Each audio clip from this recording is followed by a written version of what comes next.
Tonight, we're stepping into a time when the streets were ankle-deep in filth, and freedom was just a rumor passed between the tired. This is the world of serfdom, where you're not quite a slave, but definitely not free. You're tied to the land like a broken plow, born into back-breaking labor you never asked for, and forever at the mercy of your Lord, the weather, and whatever disease is currently sweeping through the village. So, before you get too comfortable, go ahead and like this video and subscribe to the channel. But only if this kind of content genuinely helps you wind down at night.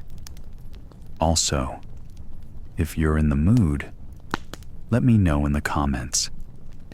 Where are you tuning in from? And what time is it for you? There's something oddly comforting about knowing we're not alone. All of us quietly drifting through the weird corners of history together at this hour. Now, dim the lights. Pull your blanket a little closer. Take in the soft scent of your fabric softener and the gentle ticking of the clock, because you're about to take your place in the mud under the gray sky as just another half-frozen peasant praying it doesn't rain again tomorrow. Not in a hospital, not even in a midwife's cottage, but in a one-room hut the size of a modest closet with walls of rough-hewn timber and a floor that's been trod hard enough to count as dirt but never cleaned, enough to be called a floor. There's no chimney, no mattress, no soft linen cradle. Just a pile of straw shoved in the corner, damp with the condensation of 100 breaths, and the scent of old hay mixed with something slightly sour, like boiled cabbage left out too long. You don't know it yet, but your life is already set on rails, and those rails lead to the mud. The mud is everywhere. It's not just the muddy path outside your door, churned up by hooves and boots, or the dirt that creeps under your fingernails. No, the mud is in your very bones now, soaked in by your mother's tired arms as she holds you against her chest, because she has no choice. The mud is in the stale air you breathe, thick with smoke from a fire that barely keeps the cold out. It's in the unwashed wool of your clothes, in the grime crusted on your skin, and in the flies buzzing lazily near the open windowless space that serves as your only ventilation. You are a serf. Not a slave exactly, but barely more than one. Your parents are serfs too, born in this same mud, their parents before them, and the generations before them stretching back like endless chains, locking you all to this patch of earth. This land belongs to the lord of the manor, a man whose grand stone house you can see on the distant hilltop, and whose name you know only as my lord. Everything you do, everything you own, is his to command. You might as well be part of the soil, except the soil doesn't have to wake up before dawn, aching from the cold and the damp, and then work until your hands bleed. Your hut is dark because there is no glass in the windows, just a shutter that's often left open to let in fresh air, which brings with it the smells of the animals living just outside, the manure from the fields, and sometimes the faint stench of death when a neighbor passes away. You don't yet understand what death means, but you'll learn soon enough. For now, you squint at the dim outline of your family around you.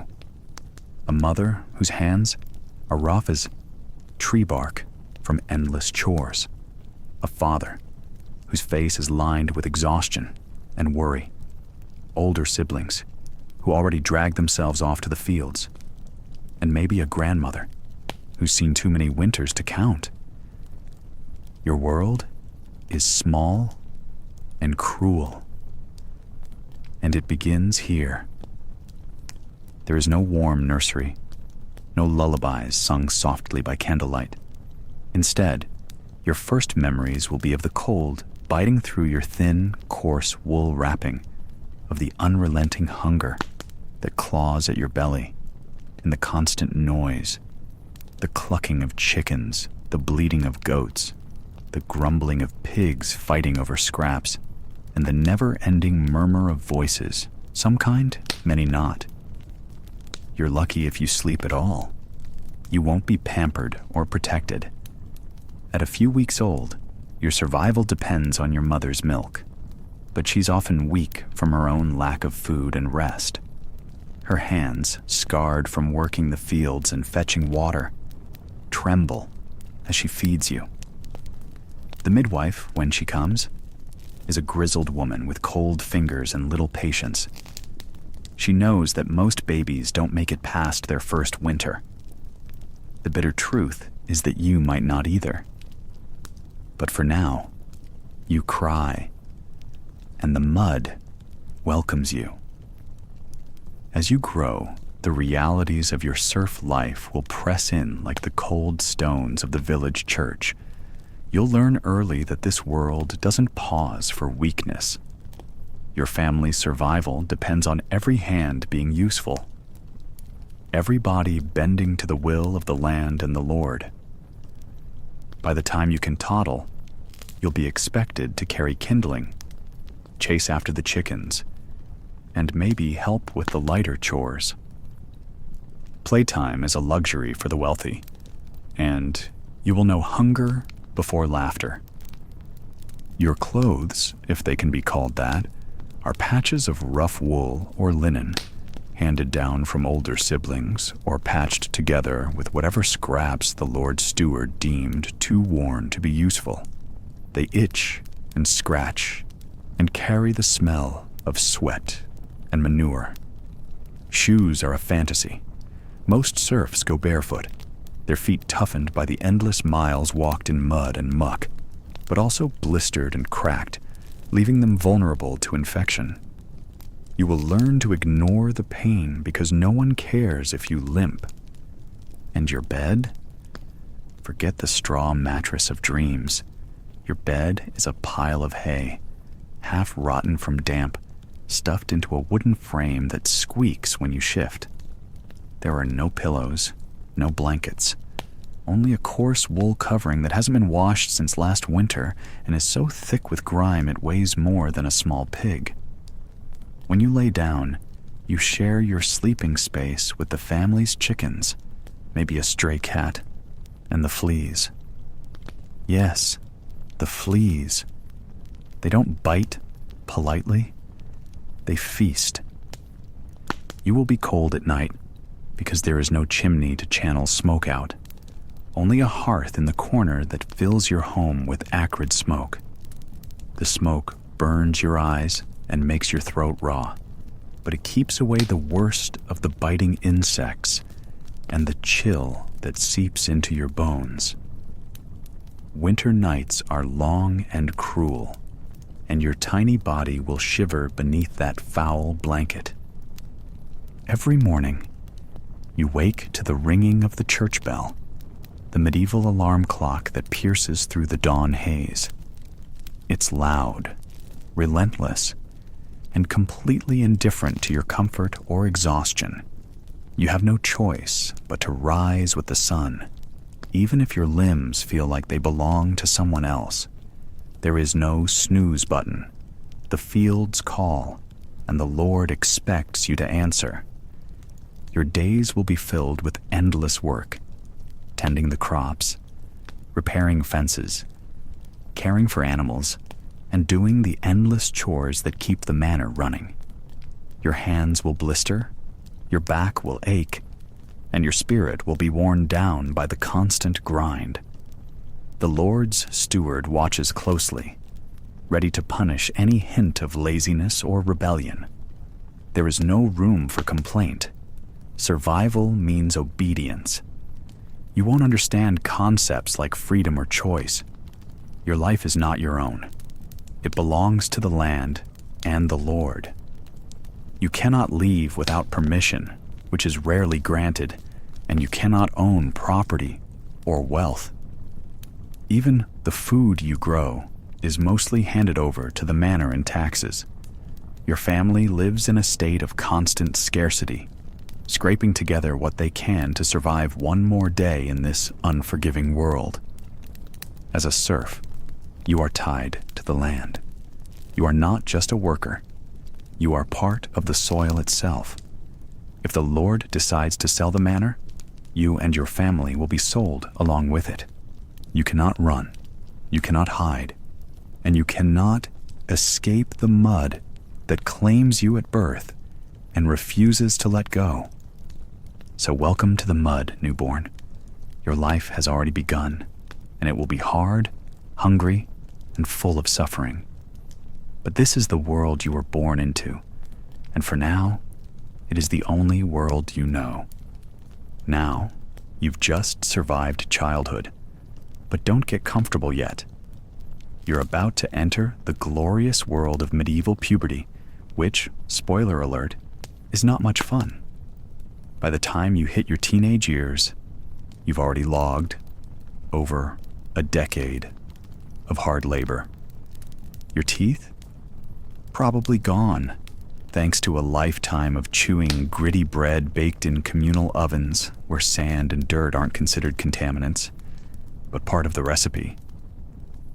You're 20 years old, but your mouth looks like a war zone of rotting roots and empty sockets. Welcome to medieval dental care, or rather, the complete absence of it. Your body is a story written in aches and bruises. Your back has been bent like a bow from years of stooping over fields that never quit. You're shorter than your parents ever were, a fact not lost on your neighbors, who like to remind you that the average serf's height barely clears 5 feet. Your knees crack and pop with every movement, your joints swollen from the cold and constant strain. Bathing is a luxury reserved for saints, or perhaps noble children, neither of which you are. You haven't seen a proper bath in months, and the grime on your skin is thick enough to catch and hold stray bits of straw, dust, and the occasional insect that hasn't quite given up on your human ecosystem. Puberty in the 14th century looks nothing like today's awkward teenage dramas. There's no adolescent rebellion or angst-filled diary entries about crushes and acne. Your pimples aren't just embarrassing blemishes. They're boils filled with pus, coated in layers of dirt and ash that only make them worse. You don't have fancy cleansers or acne creams. You have a handful of herbs and whatever grime you can scrape off with a dull knife. Sometimes, your skin itches uncontrollably, thanks to scabies or lice, and scratching only makes it bleed, inviting more infections. Medical advice from the village healer usually involves garlic, onions, or the occasional prayer to saints who probably have better things to do. Your teeth, if they haven't fallen out already, are blackened, broken, and sore. The bread you eat is stone ground, which means it's full of tiny rock fragments. Imagine chewing on gritty sandpaper every day for years. That's why many serfs lose their teeth early. Tooth decay, abscesses, and gum disease run rampant, untreated and painful. Pulling a tooth? Forget the dentist's drill. The medieval option is a rusty nail, a pair of pliers, or a sudden kick to the jaw from a neighbor who's had enough of your moaning. The infection that follows often leads to a slow, miserable death. But hey, it's just part of life.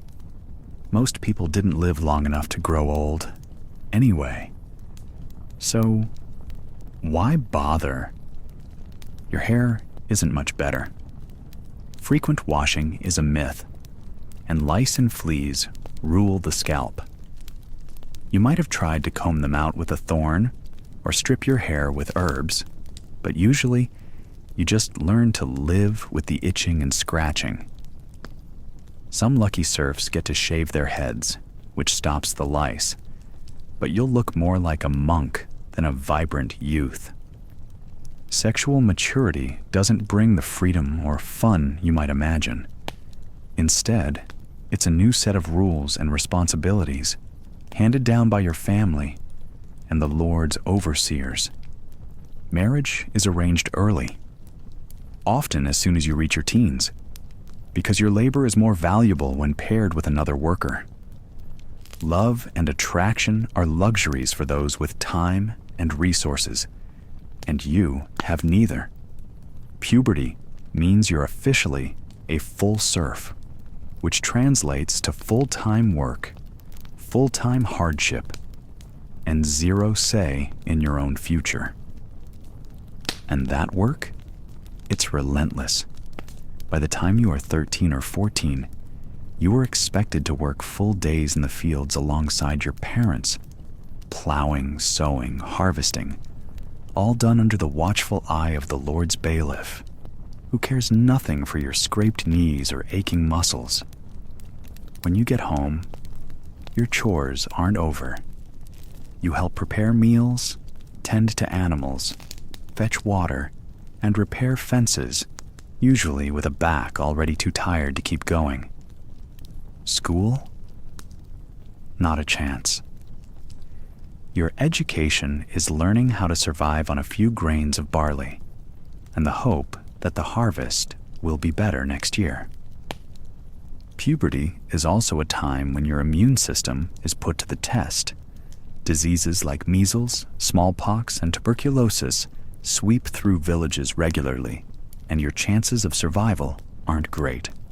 With little nutrition, dirty water, and a lifetime of exhaustion, your body is an open door for infection. When a neighbor falls ill, the village prays, but there's no medicine or cure. You watch people you grew up with vanish one by one and wonder if you'll be next. By your early 20s, you're practically an old serf. You've worked yourself into an early grave, your body worn down by years of unrelenting labor, starvation, and filth. Yet, you keep going, because the alternative, death by famine or disease, is often even quicker. There's no retirement, no pension, no social security. Your life's worth is measured only by your ability to produce crops and pay taxes to your Lord. In the darkest hours of the night, when the cold seeps through your threadbare blanket, you lie awake listening to the sounds of the village, the creak of wooden carts, the lowing of cattle, the distant bark of dogs. Somewhere nearby, a child cries, and you remember your own infancy, so brief and cruel. You wonder if your teeth will hold out long enough for tomorrow's meal, or if you'll lose a tooth while gnawing on hard bread. You hope the church bells ring quickly to signal dawn, so you can get back to the fields, where your life truly begins and ends, in toil. And if you think you own yourself, think again. In fact, you don't even own your body. You belong to the land, and not in a poetic, we're all connected to Mother Earth kind of way. No, you are legally, economically, and socially bound to the Lord's estate, like a piece of overworked, unwashed furniture that no one ever dusts. You wake up every morning, not as an individual with rights and choices, but as an extension of the soil beneath your feet. You don't decide when you eat, when you rest, or even when you can go to the bathroom without asking permission, or at least risking the Lord's wrath. If the Lord needs an extra bushel of wheat, well, you'd better drop whatever you're doing and get to it. You're not just a tenant. You are a living tool, a cog in the feudal machine. Your freedom ended the moment you were born on that patch of dirt, and the Lord's authority starts with a simple word: mine. The Lord of the manor owns everything: your house, the fields you till, the animals you tend, and yes, even you. If you thought slavery was bad, well, serfdom is a slightly cushioned version of it, with fewer whips, but plenty of chains made of obligation, tradition, and poverty. You owe him labor, crops, and loyalty, and you get to keep just enough to survive, barely. The idea of personal property is laughable. If you pluck a berry without permission, it's theft. If your cow wanders onto the Lord's meadow, you're paying a fine or worse. Let's talk about the Lord himself. He doesn't care if you woke up with a sprained ankle after stumbling over a root in the forest. He doesn't care if your cow, the only thing keeping you alive, looks sickly or dies in the winter. Your problems are irrelevant. Your pain is invisible. The Lord's only concern is his harvest, his rent, and his reputation. You exist only insofar as you serve his needs. Got a sick child? Too bad. The fields still need plowing. There's no welfare, no sick leave, and no call-in tired. If you don't work, you don't eat. If you don't eat, you die. You spend your days moving to the rhythm of the Lord's will. Every action requires permission. Want to marry? You must get the Lord's approval. Need to hunt a rabbit for dinner? Permission required, or else you're a poacher. Think about that. Something as basic as hunting for food is a crime because the Lord claims exclusive rights to the game on his land. Want to build a new fence? You'll need to consult the steward, who's as merciless as the Lord himself. Even leaving the village requires a pass. Your entire existence is micromanaged by a man who sees you less as a human and more as a walking, breathing resource. And what if you try to rebel? Historical records are brutal.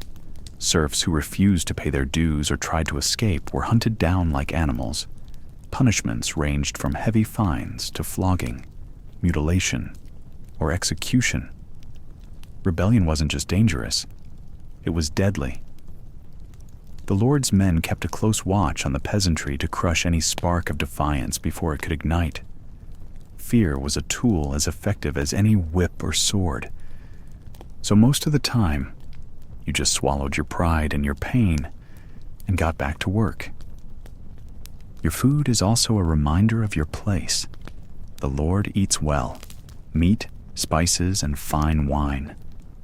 You get scraps, black bread, watery pottage, and maybe some turnips if you're lucky. The only way to improve your meager rations is by working harder or sneaking into the Lord's garden, though getting caught could cost you your life. The stark contrast between the manor house and your hut couldn't be more obvious. Their polished floors versus your dirt one, their silks versus your rags, their feasts versus your starvation. This power dynamic shapes every moment of your day. When the church bell tolls, it signals more than just prayer time. It's a reminder that you belong to a system designed to keep you small and subservient. The entire social order, from priest to peasant, is built to maintain this hierarchy. The Lord's word is law, his needs paramount, and your existence a means to that end. Your sweat waters his fields. Your back bends for his profit. And if you think your work is your own, think again. Even when you tend your personal plot, if you have one, it's not truly yours. The Lord's men regularly inspect your fields, demanding a share of your crops. Failure to meet the quota results in fines or even more forced labor. You dream of freedom, but the laws of the manor trap you tighter than any chain. There is no social mobility. Your children will be serfs too, bound by the same invisible chains. Your family's fate is written before birth, a cruel sentence passed down like an heirloom. Education is a privilege for the nobility. For you, ignorance is a survival strategy. You don't read or write. You don't learn of a world beyond your village. You exist in a time loop of suffering. Even your leisure time is governed, if you can call it that. Festivals are rare and brief, and even then, you work under the watchful eye of the Lord's stewards. Drinking, dancing, and laughter happen in the shadows or risk harsh punishment. Religious festivals are your only sanctioned breaks, but those are spent praying for deliverance rather than joy. The serf's life is a cycle of labor and submission. You're born into bondage, live in chains of obligation, and die hoping that someday your suffering might mean something. Now, it's morning again. You roll out of your lumpy straw mattress, if you're lucky, and immediately try to ignore the aching in your back and knees. At 22 years old, you're considered middle-aged, and your body sounds like a rusted hinge trying to open for the first time in a decade. You stretch your stiff limbs and pray you don't wake the ox. The beast is in the barn next door, and usually grumpy before its breakfast of half-rotted hay. One misplaced step, and you'll get stomped like a bug, and it won't care a bit. Your day officially begins with a prayer, or a groan, whichever you're capable of, because the church bell is tolling in the distance.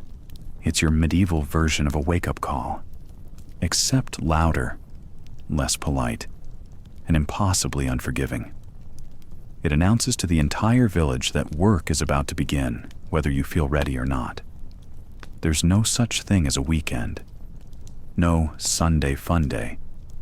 Sunday is just a different kind of exhaustion because you're expected at church all morning, kneeling on cold stone floors, praying for mercy you haven't felt since you were a child. And trust me, the priest's idea of mercy doesn't involve extra blankets or a day off. You dress quickly. Or rather, you pull on the same grimy tunic you've had for months. You lace your boots that are held together by prayer and hope.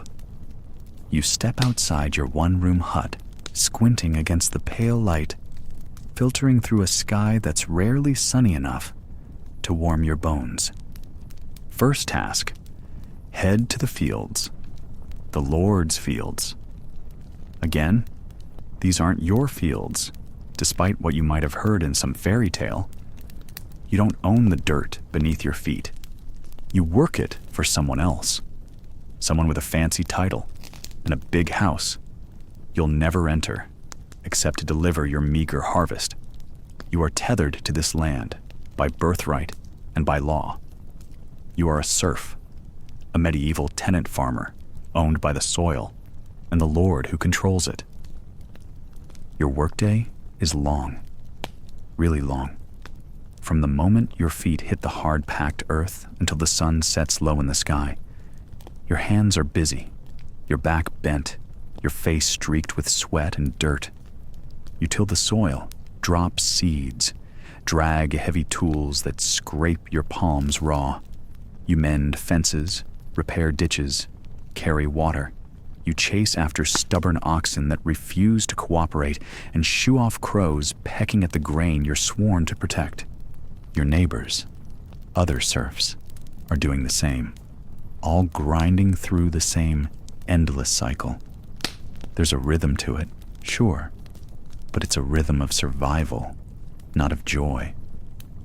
The work is so physically demanding your muscles ache from sunup to sundown. Your hands blistered and cracked like old leather. No one is coming to help you. There's no labor union, no sick leave, no insurance. If you can't work, you don't eat. If you're injured, well, tough luck. Broken bones are set by the village healer, who doubles as the barber surgeon, wielding rusty knives and leeches with about as much care as you give to a snapped twig. You hobble back to the fields the next day, even if the pain has turned you into a limping shadow. Break time is a whispered rumor, maybe a quick swig of water from a muddy trough, or a bite of stale bread hardened by weeks of neglect. Hot meals are a fantasy. Nourishment is what you can grab between tasks. And every morsel you consume is accounted for in the Lord's books because you don't own the crops you harvest. You're only allowed a fraction of what you grow. The rest is tribute to the Lord's table, his castle, and his soldiers. By noon, your clothes are drenched in sweat and grime. The sun beats down mercilessly, turning the dirt to dust and your skin to leather. You work through the heat because stopping means the fields don't get plowed, the harvest doesn't grow, and you risk starving in winter. There's no luxury of complaining. The Lord's overseer walks the fields, a cruel man who delights in reminding you that you're replaceable. Mess up your quota, fall behind, or show weakness, and punishments aren't far behind. Fines, additional labor, or worse, a beating in front of the village so everyone remembers who's in charge. The workday drags on, and your body rebels with every step. Your joints scream as you bend to gather handfuls of grain. Your hands tremble as you carry heavy sacks. The sun sinks lower, but the chores do not end. You must also tend to your own small patch of land, a garden that feeds your family. The weeds don't pull themselves, and the animals don't feed themselves. You mend your tools by the dim light of a flickering candle or fire, your fingers stiff and clumsy from exhaustion. Dinner, when you finally get to it, is barely a reward. But for now, there's more to be done. You scour the village for firewood, the piles of sticks almost gone, because winter is always just around the corner. You tend to the chickens, gathering eggs that may or may not be fertilized. You feed the pigs, hoping they'll survive long enough to provide meat at the next feast, which is more a dream than reality. After dark, there is no entertainment, no taverns or theaters for you, no books or newspapers or Netflix binges. The only light is the flickering hearth fire, and the only company is your family. Equally worn down, equally desperate, the night is your only chance to rest, but rest is thin and shallow. Sleep is haunted by dreams of hungry winters and angry lords. Your mind races with worries about next season's crop, the health of your children, and whether the plague might come knocking next. And then, after only a few hours, the bell tolls again. The sun rises. The day repeats. No breaks, no vacations, no moments off. Just a relentless cycle of labor, pain, and survival. Your home? A wooden hut roughly the size of a modern-day closet, but with the charm of a barn, a stable, and a barnyard all mushed into one. Step inside, and by step, I mean, try not to trip over a pile of hay or an overly ambitious chicken, because this is where you'll spend most of your life. A single room, no doors to other rooms, no second floor, no attic, no basement, no escape. The floor? It's not wood, stone, or even a solid surface that you'd want to walk barefoot on. It's dirt, literally the same earth you toil in all day, compacted by centuries of footsteps and animal hooves. This dirt floor absorbs every spilled bucket of water, every dropped piece of food, and every other kind of, well, bodily fluid you don't want to imagine. You'll learn quickly that nothing is ever really clean in a medieval serf's home. Now, you might think, okay, but at least it's my space. No such luck. Your hut is a shared space where you, your parents, siblings, grandparents, possibly a random cousin who never left, the family dog, a couple of chickens, a pig, and a flea circus, all live together in one big happy or not so happy family. Privacy isn't a concept here. It's a rumor told by wealthy travelers or noble knights from castles so far away, you might as well believe they're myths. There are no walls inside to separate bedrooms or living rooms, because that would be a ridiculous extravagance. Your entire family huddles in this single room, somewhere between a tent, a stable, and a pigsty. The animals live on the dirt floor near the back, their hay bedding merging with yours at the front. When you wake up, you share your sleeping space, not just with your siblings, but with fleas, lice, and whatever other parasites have claimed this hut as their kingdom. They pay no rent and have no intention of leaving. Windows? Don't be ridiculous. Most huts have 1 or 2 holes cut into the walls or roof to let in a bit of light and fresh air, but these are usually covered with oiled parchment or thin cloth that barely keeps the cold out. What little daylight seeps in is either too dim to read by, or blinding when the sun hits at the wrong angle. At night, your only light source is a smoky, flickering fire built on the dirt floor in the center of the room, which keeps the cold somewhat at bay, but also fills your lungs with soot and smoke. The fire pit doubles as your stove, heater, and, if you're lucky, your cooking pot holder. Inside, the smell is a riot of medieval aromas: stale smoke, damp wool, sweaty bodies pressed together in close quarters, the pungent scent of unwashed humans and animals, and a hint of something sour that's probably a mixture of old milk and forgotten food scraps. The smell sticks to everything: your clothes, your hair, the walls, even your skin. Speaking of clothes, forget about fresh linens or clean sheets. Your bedding is a heap of straw and rags that have been used and reused by your family. This pile serves as your mattress, pillow, and blanket all at once. Fluffing it up is futile because it's flattened by the weight of years and layered with dust, dead skin, and more than a few insects. There are no soft linens, no fluff, no warmth except the combined heat of your family and livestock crammed into the same space. Try stretching your arms or turning over in this tiny, shared space without waking someone or some animal.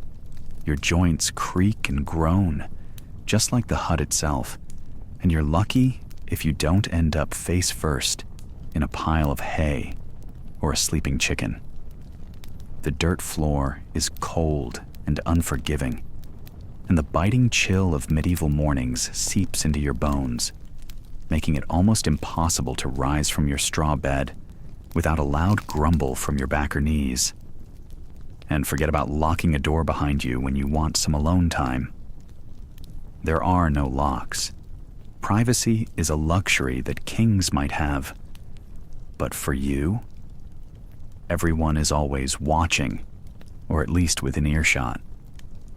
If you need to change your clothes, no one turns their back. If you want to cry, someone will hear you.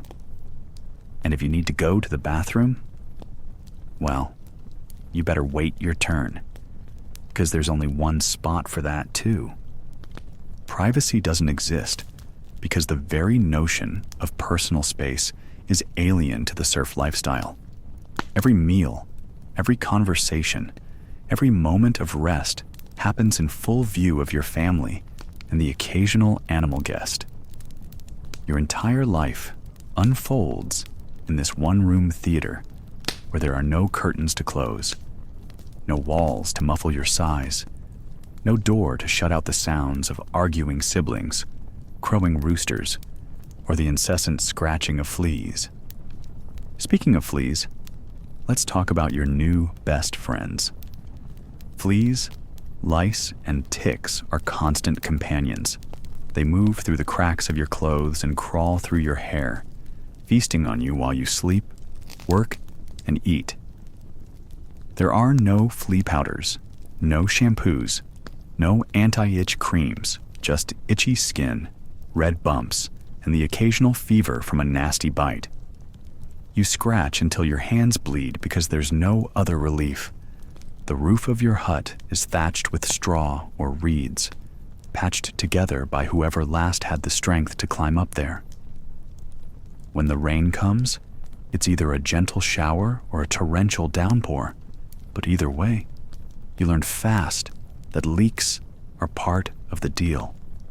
Water drips through the ceiling and splashes onto the dirt floor, sometimes pooling into small puddles. Your feet get wet and cold, and if you're unlucky, the entire hut might flood during a storm. You then have to bail water with a bucket, or just accept that your home has become a mud pit. When night falls, the darkness doesn't bring relief, only a new set of challenges. With no glass windows, the cold air sneaks in through every crack. The smoke from the fire rises slowly, and sometimes the smoke lingers so thickly that it feels like you're sleeping inside a chimney. The fire's light casts eerie shadows, making it impossible to tell if that movement by the door is your brother or a rat looking for a snack. The animals shuffle and snort in their sleep, while fleas make their rounds. And you lie there, sandwiched between your younger siblings and the pig, trying to ignore the cold, the smells, the itching, and the absolute lack of privacy. There are no curtains, no blankets to snuggle into, no peaceful silence. Just the hum of life, animals, and insects all around you.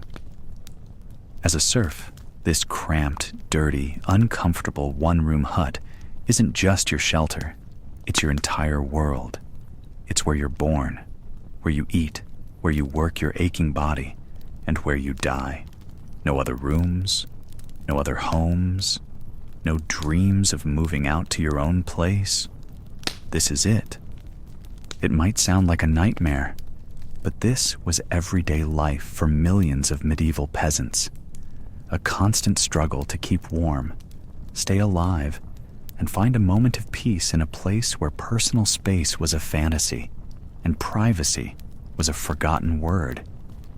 So next time you complain about your tiny apartment or the noise of your roommates, just remember, you wouldn't last a day in this one-room, dirt-floored, flea-infested, animal-sharing hut that was home sweet home for a medieval serf. You've survived another day on the serf's endless treadmill, and now it's time for dinner.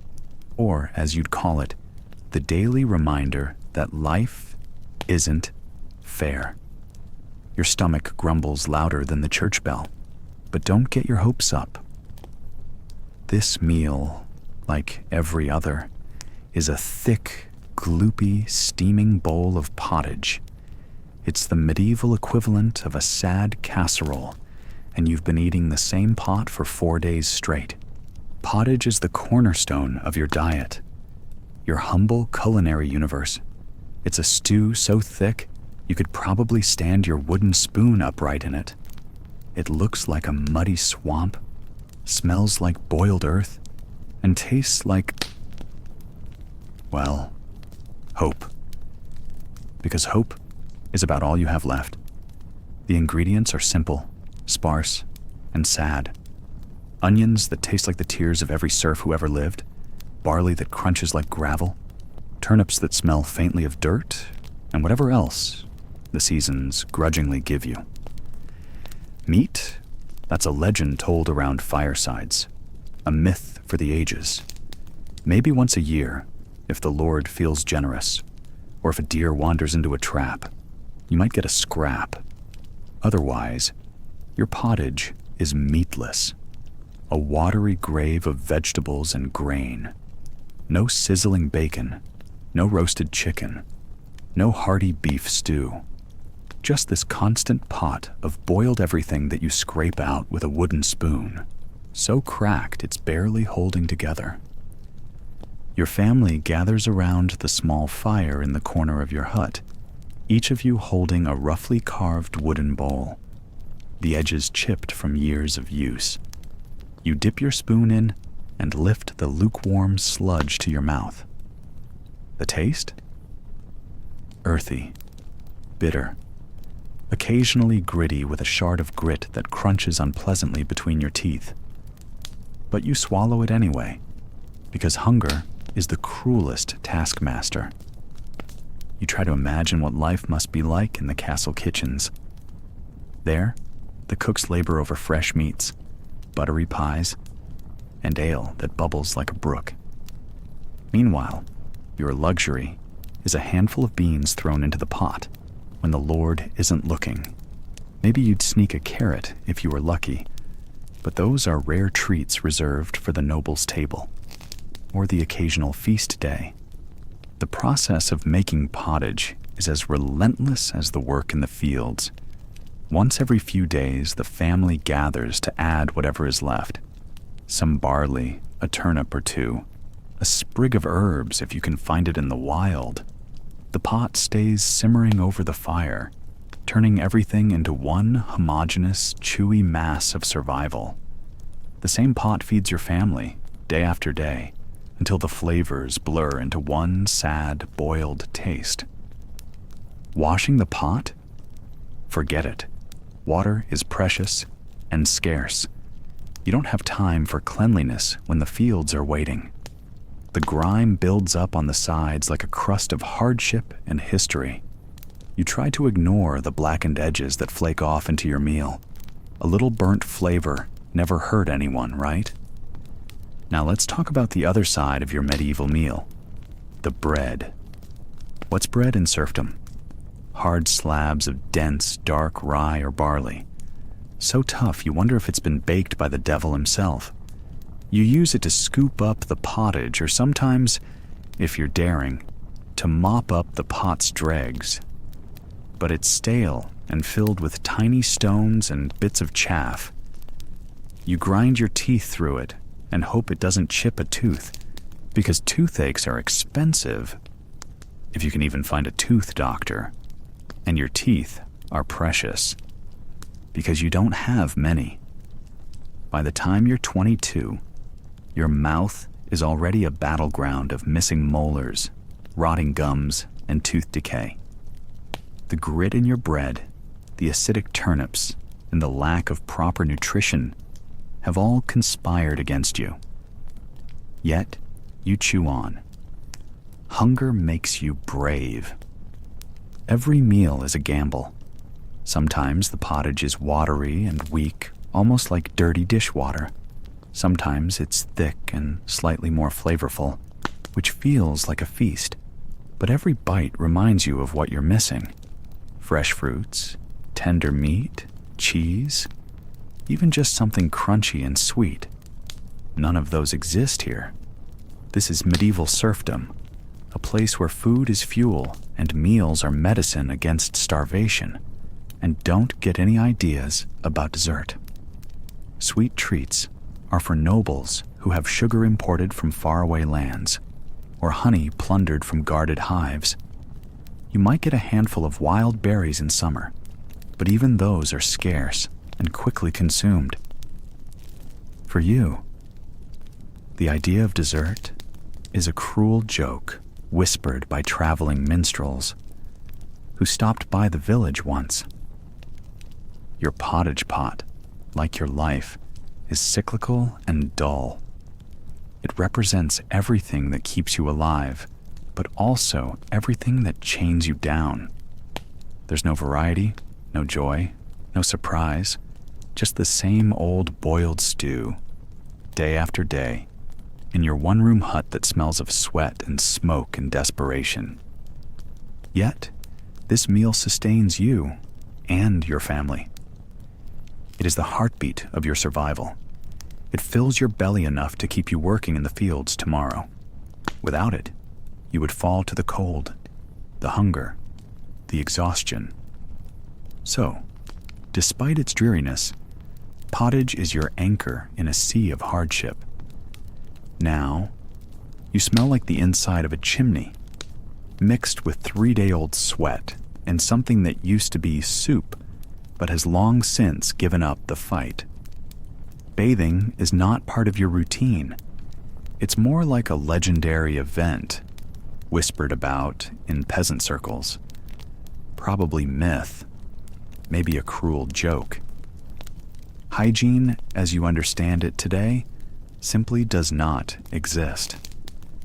There's no hot water running from a faucet, no soap scented with lavender or rosemary, no fluffy towels warmed by a radiator.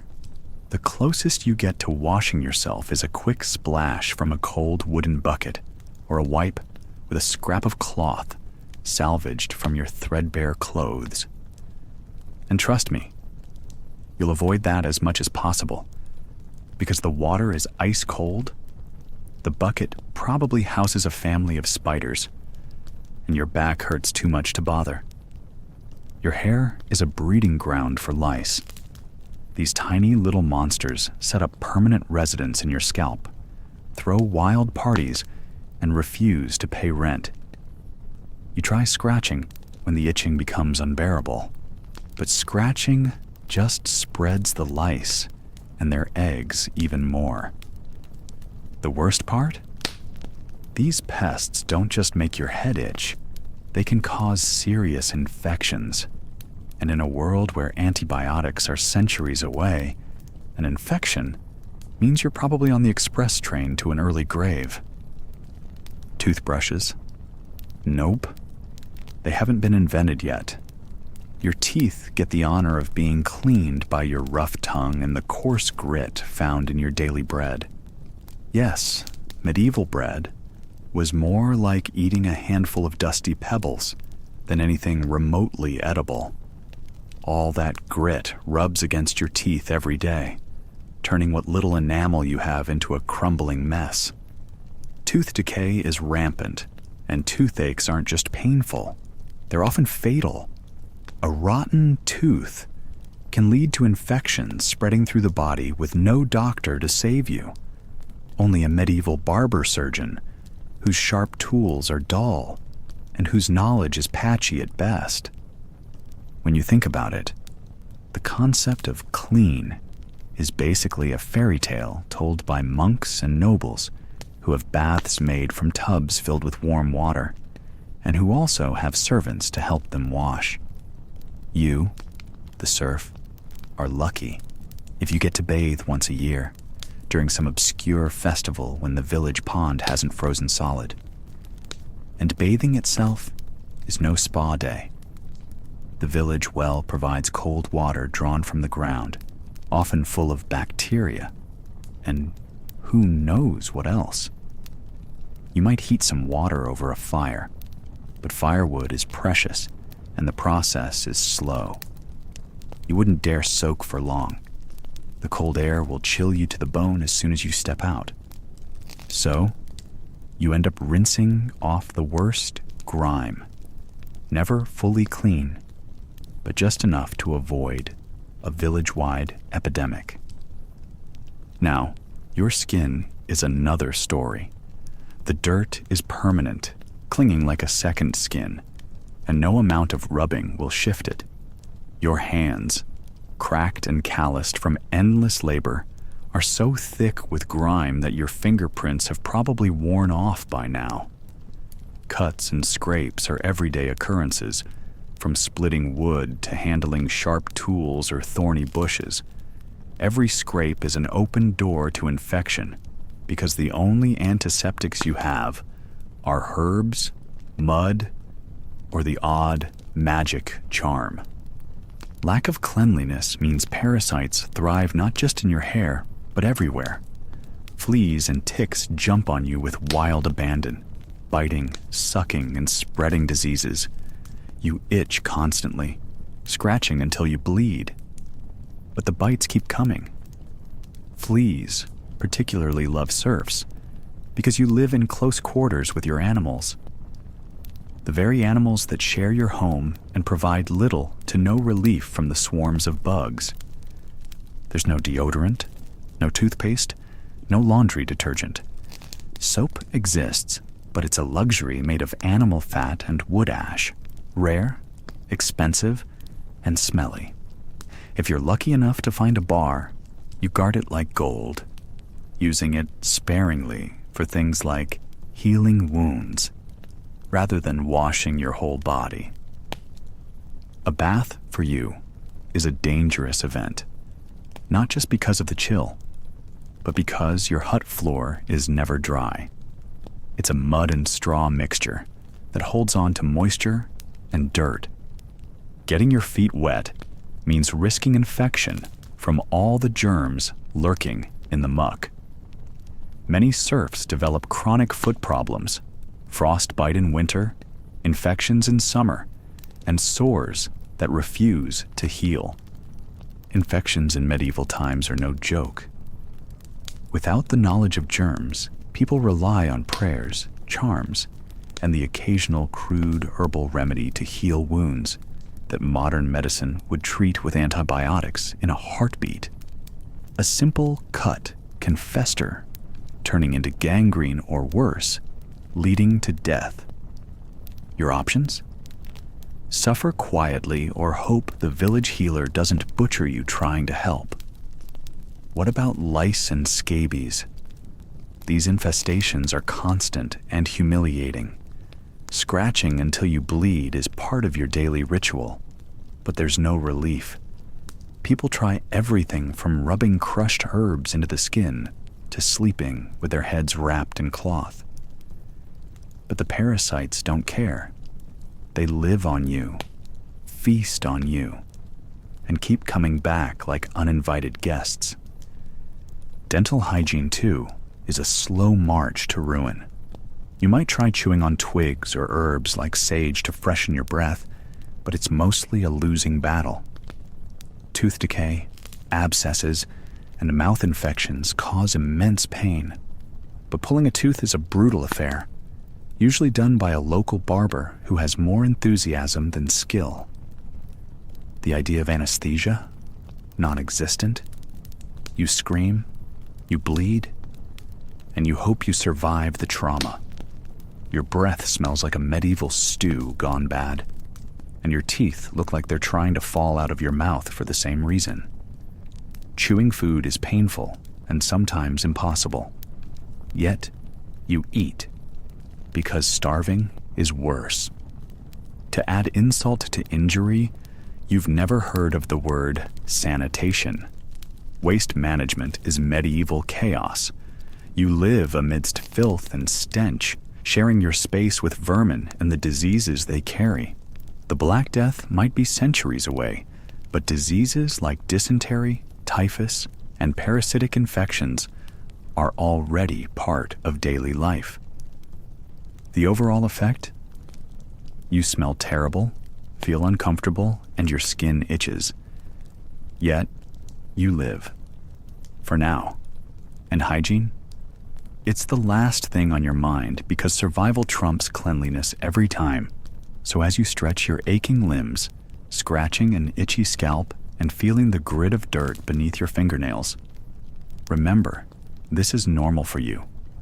Welcome to life as a medieval serf. Bathing is rare, lice are permanent, and infection is a silent killer lurking just beneath your skin. The smells, the sores, and the scratches are your daily reality, your badge of survival in a harsh, dirty, unforgiving world. And if you're lucky enough to make it through today without a serious infection, count yourself among the blessed. But before you get comfortable in this little slice of medieval paradise, there's something you need to know about: the toilet situation. And if you thought modern bathrooms were unpleasant on a bad day, hold on to your tunic. This is medieval Europe, where toileting is a public event, a gamble, and often an exercise in humility. There's no porcelain throne with soft toilet paper.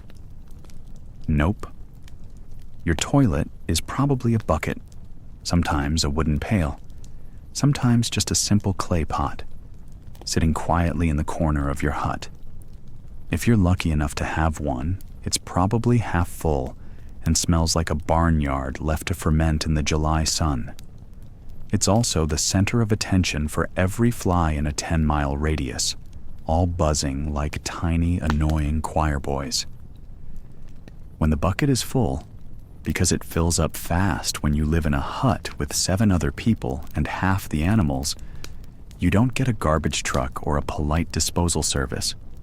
You take it outside and dump it into the street or the nearest ditch. If you live in a village, you'll likely shout, "Guardi-loo," before dumping your human waste out the window or over the low fence. It's Old French for "watch out below," but don't expect anyone to actually get out of the way in time. The streets are narrow, muddy, and always slick with a thin, invisible layer of filth from the refuse tossed out by everyone else. Walking through your village is like tiptoeing through a nightmare. The roads are essentially open sewers, a bubbling stew of animal droppings, rotting food, discarded feathers, and what can only be described as mystery liquids. Your boots quickly become part of the ecosystem, caked with mud and waste. Step carefully, or you'll lose your shoe, or worse, your dignity, when you slip in something that looks suspiciously like a rat's last meal. If you're in a town, you might have access to public latrines, but don't get your hopes up.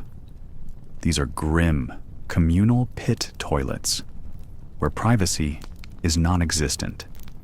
Imagine sitting shoulder to shoulder with strangers on a wooden bench with holes cut in it, the aroma of human misery wafting in the poorly ventilated air. The noise is a mix of awkward coughs, low grunts, and the occasional nervous whisper. Conversation happens, but usually it's about the plague, the price of grain, or which neighbor's cow is acting strangely. Toilet paper? Ha! The idea hadn't even been dreamt up yet. Most people wiped with whatever was at hand: straw, leaves, moss, bits of rag, or if they were lucky, scraps of wool. Some, especially the braver or lazier, went without, which, you might guess, contributed to some rather unfriendly handshakes and the general reluctance to get too close to anyone. Now, if you're lucky enough to be in a castle, you might think the bathroom situation is better. Think again. Castles had garderobes, small wooden seats with a hole that dropped waste directly down the wall and into the moat, or a cesspit below. Great idea for cleanliness, until attackers realized that waist-high holes made excellent secret entrances. Yes, enemies sometimes climbed in through the garderobe. Talk about entering through the back door. So, your royal latrine was also a strategic weak point. Medieval sanitation, equal parts, dangerous and disgusting. The whole toileting experience is a test of nerves. It's cold, often wet, and never private. The fear of slipping on a stone path slick with human waste and falling face first into humanity's leftovers is very real. You hold your breath, do your business quickly, and pray that nothing unexpected happens. Like a rogue chicken, pecking at your feet or a child running past with no concept of personal space. After you've survived this ordeal, you'll probably want to freshen up. But let's be honest, you're in the 14th century. Bathing is rare, and clean water is a luxury. The closest you'll get to washing is a quick splash of cold water from the well or wiping your face on your sleeve. Soap is mostly a luxury for the wealthy. Instead, you learn to live with the grime and the stench as part of your identity. And speaking of identity, your wardrobe is next on the list of medieval nightmares. You don't have closets or dressers, just a pile of coarse wool and linen that's been passed around like a communal blanket. Your clothes are never washed because water is precious, soap is rare, and the cold air makes damp clothing a death sentence. Instead, you wear the same tunic and breeches for months, sometimes years, until they are threadbare and covered in patches. Wool is scratchy and heavy. It's itchy, stained, and smells faintly of the sheep it came from. You probably share clothes with siblings, hand-me-downs that are either too big, too small, or full of holes. Socks? Rare. Most go barefoot or wear thin leather shoes that fall apart after a few months. Underwear? Almost non-existent. If it existed, it would be coarse linen that smells like a barnyard and gets washed even less frequently than your tunic. Wool was the fabric of survival, but it's also a breeding ground for lice and fleas, which thrive in your unwashed hair and clothing. These parasites are your constant companions, feasting on you while you work in the fields or try to sleep on your lumpy straw mattress. Getting rid of them was impossible. You learned to live with the itching and scratching, knowing that some days you'd have to settle for simply ignoring the swarm. You're the lowest rung on the medieval social ladder, tied to the soil like a stubborn weed.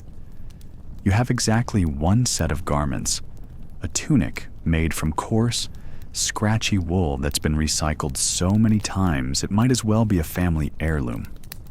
Maybe your older sibling wore it first, then your cousin, then you, each adding layers of grime, sweat, and a generous helping of medieval body odor, the kind of smell that's been described as a fragrant symphony of barnyard, smoke, and a hint of mystery rot.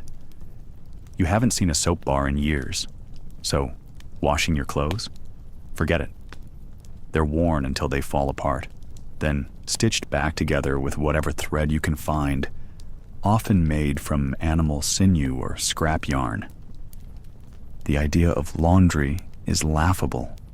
Water is scarce and precious, and spending it on washing clothes would be seen as a waste. Dirt is almost part of the fabric itself now, ingrained into every fiber. You might try to brush it off, but the grime has settled in deeper than your mother's scowl on a bad day. Your tunic has holes, patched clumsily, and more than once you've lost a button, or whatever medieval equivalent there was, leaving a gaping hole that lets the cold wind sneak in. It's not just about appearance either. Those holes are invitations to bugs, lice, and the occasional mouse looking for shelter. Socks? Ha! Those are a luxury for the nobility. You walk barefoot or with wooden clogs that offer little protection and make you sound like a frightened ghost when you walk through the village. Your feet are permanently covered in dirt, calluses, and the occasional wart. Cold winters mean numb toes and blistered soles, but what can you do? The only footwear you get is whatever hand-me-downs have survived the last 2 generations. Underwear is an unknown concept. No linen drawers or fancy undergarments here. What you have is what you wear, and that's it. Imagine going weeks, even months, with the same layer against your skin. Never washed, never changed, just soaked with sweat, dirt, and the occasional mystery stain. That's medieval fashion, serf style. And don't even think about a hat or gloves. Those were for wealthy folk who had the time to craft such things. You might have a rough wool cap that doesn't quite fit, or no head covering at all, which means your hair is an unwashed, tangled mess full of fleas and nits. Comb? Nope. That would only scatter your parasites. Scratching your head is a daily routine, a constant battle against those little pests who share your life and your misery. Your clothes do more than just fail to keep you warm or clean. They betray you. The coarse wool is itchy, often stiff from rain and mud, and in the summer, it traps heat like a portable sauna. When the weather turns cold, your thin layer offers little protection, and you huddle by the fire, if you're lucky, to stave off hypothermia. When it rains, the wool soaks up water like a sponge, weighing you down, making every movement a chore.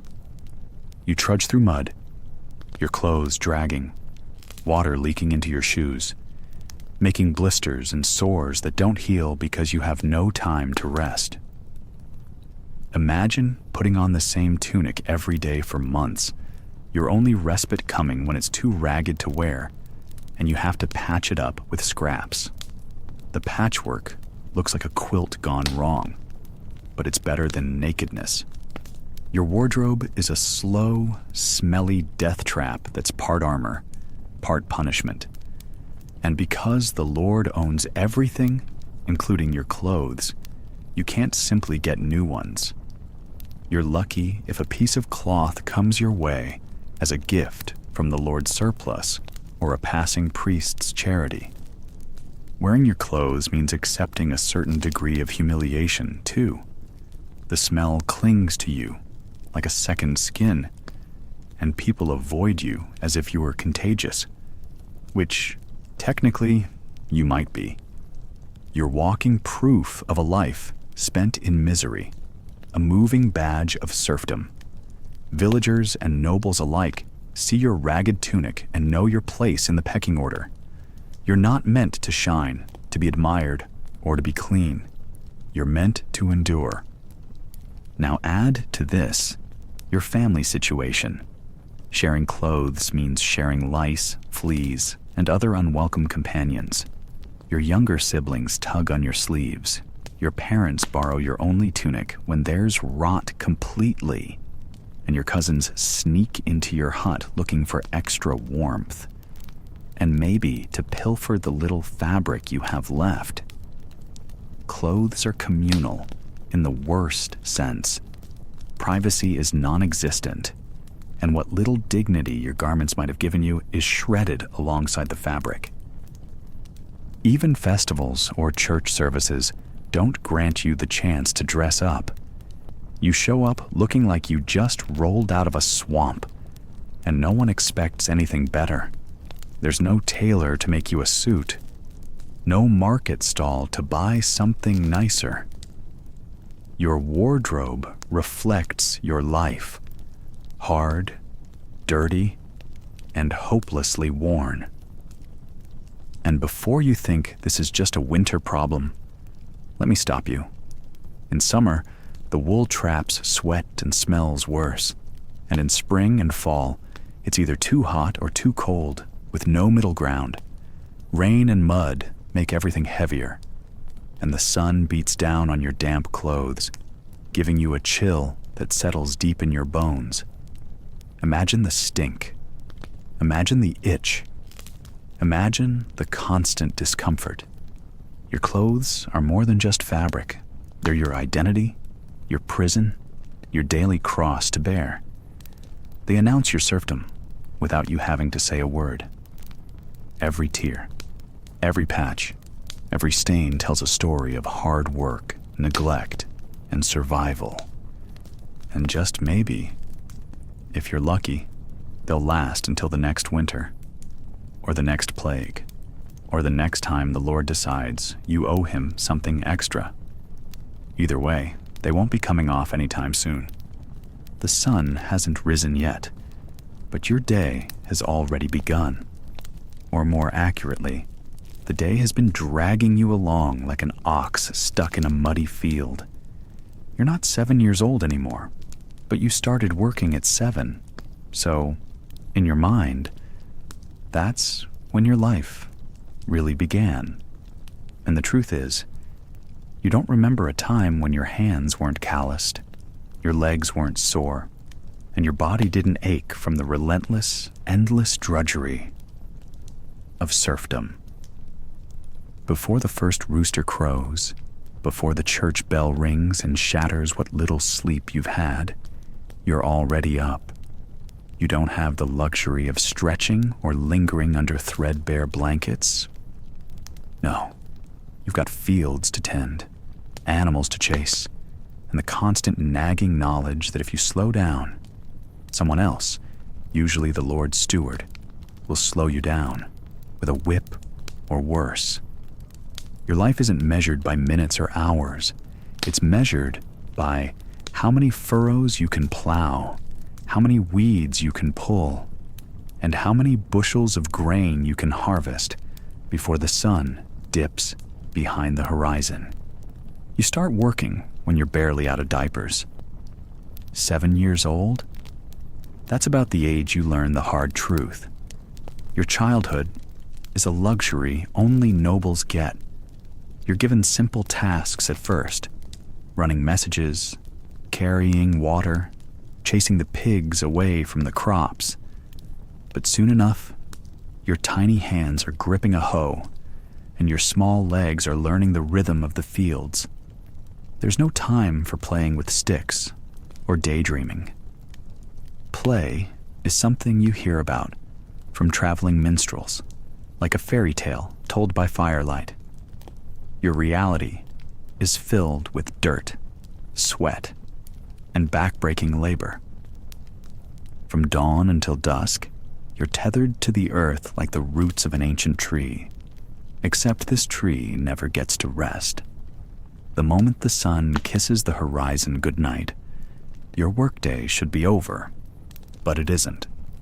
There's always the barn to tend, the animals to feed, fences to repair. And if you're unlucky, a crop failure to deal with, that means more work, not less. You don't know what tired truly means. Your muscles scream in silent agony every day. Your hands have long forgotten the softness of a mother's touch. The calluses on your palms are rough enough to sand wood. The blisters a constant reminder that you are, for all intents and purposes, a living tool in the Lord's grand machine. Sometimes your fingers shake as you lift a heavy sack of grain or carry a bucket of water, but you dare not show weakness. Weakness is for the dead. You might think, surely they must rest at night. No such luck. Your bed is a hard plank covered in straw and animal skins that smell like yesterday's rain and last week's failure. Sleep doesn't restore you. It's a brief pause before you're dragged back into the relentless cycle. Nighttime is often punctuated by the groans of your parents, the cries of sick siblings, or the distant howl of wolves searching for an easy meal. Your legs ache as if you've been running through thorn bushes all day, except you haven't moved an inch except to work. Your knees crack like dry twigs beneath the weight of exhaustion. The aches are a constant companion, like an unwelcome shadow that stretches long before dawn and refuses to leave. You limp sometimes, but the Lord's steward doesn't care if you can barely walk.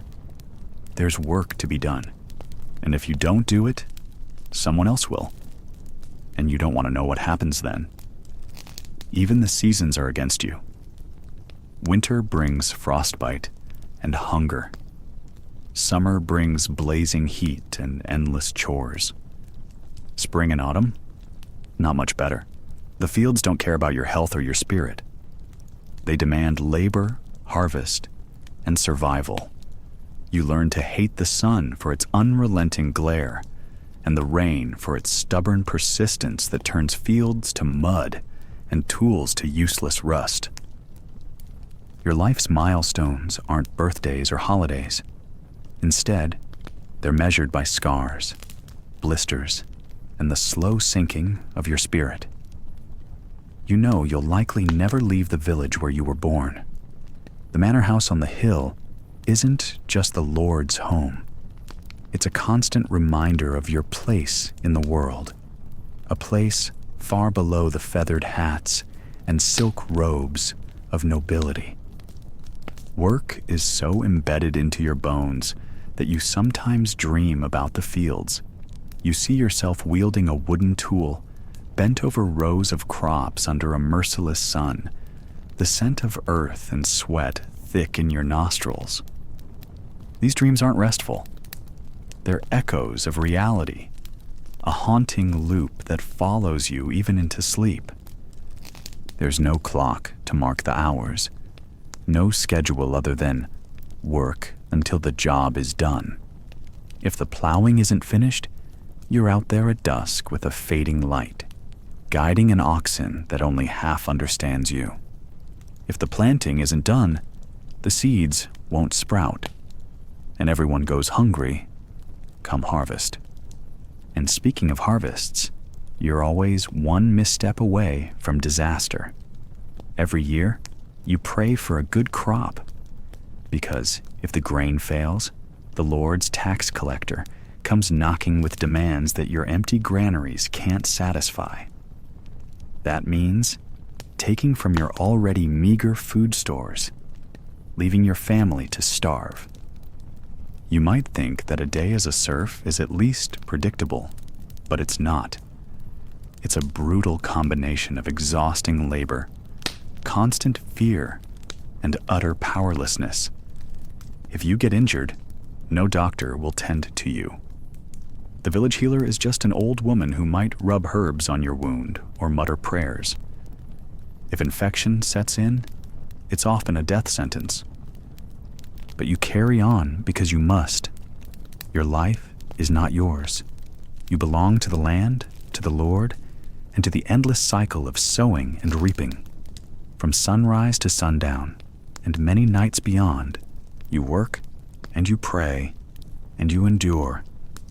And just when you think the day is finally over, when the sun sets and the village falls into an uneasy quiet, you realize that tomorrow will be exactly the same. There is no rest, no escape, only the relentless, grinding wheels of medieval life, and you are trapped beneath them. So yes, you wouldn't last a day as a serf, because a day is not a day. It's a lifetime. But hey, you now own the finest collection of medieval farming tools a peasant can afford, which is to say, barely functional relics that look like they've been chewed on by time, weather, and goats. Your plow is wooden. Not because it's trendy or sustainable, but because iron costs more than your entire life is worth. It creaks like a dying tree every time you drag it through the earth, which is more rock than soil. And since you don't own insurer ox, guess who gets to pull it sometimes? That's right. You, or maybe your cousin Tom, with the one working leg. The sickle you use to cut grain? It's rustier than your neighbor's thoughts, and probably older than your grandfather's ghost. It was passed down to you, not as a family heirloom, but because no one else wanted tetanus. Every time you swing it, you risk blisters, infection, or just slicing off a finger.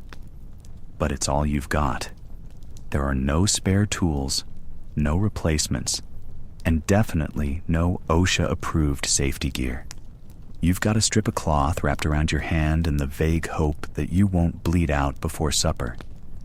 Now about that cart. Oh, that glorious cart. It's a rickety collection of warped wood, moldy nails, and optimism. One wheel constantly wobbles like it's drunk.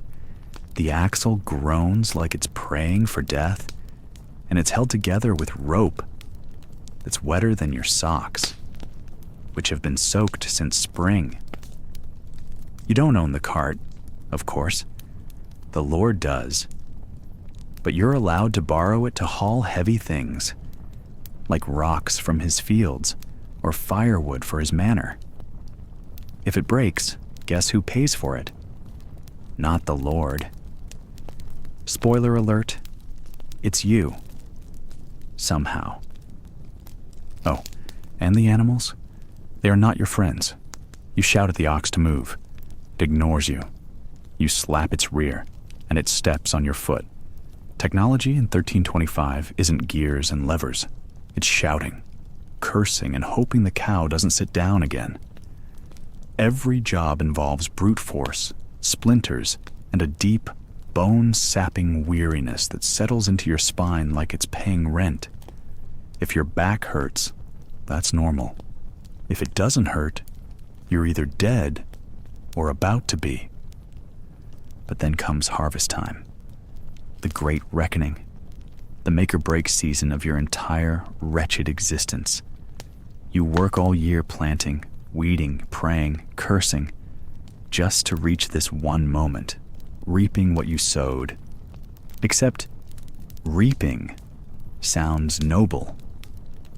What you're actually doing is hacking at brittle stalks with a dull blade, hunched over in the hot sun while your back screams louder than the village idiot during a thunderstorm.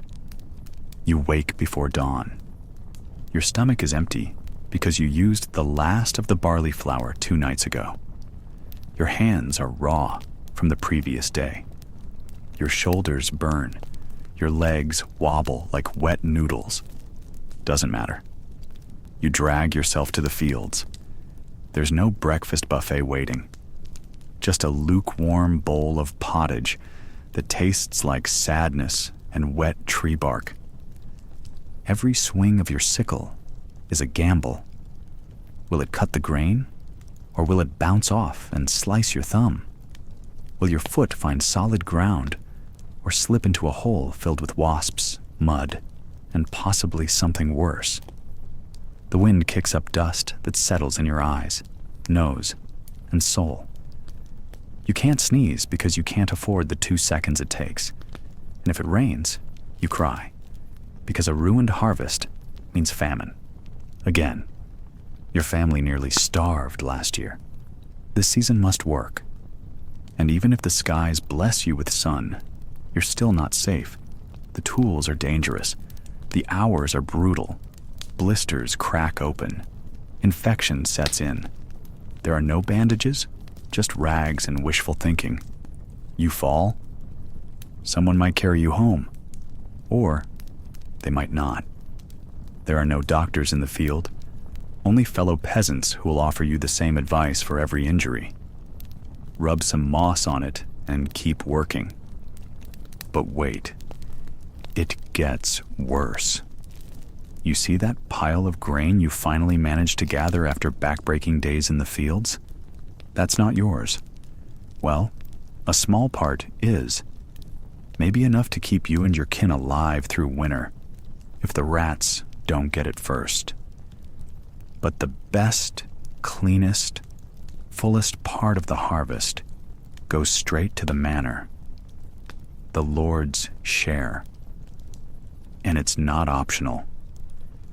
Your Lord expects his due whether the harvest was bountiful or barely there. Had a bad year? Too bad. Had a child die of fever last week? Doesn't matter. You still owe him grain, eggs, labor, and probably a chicken or 2.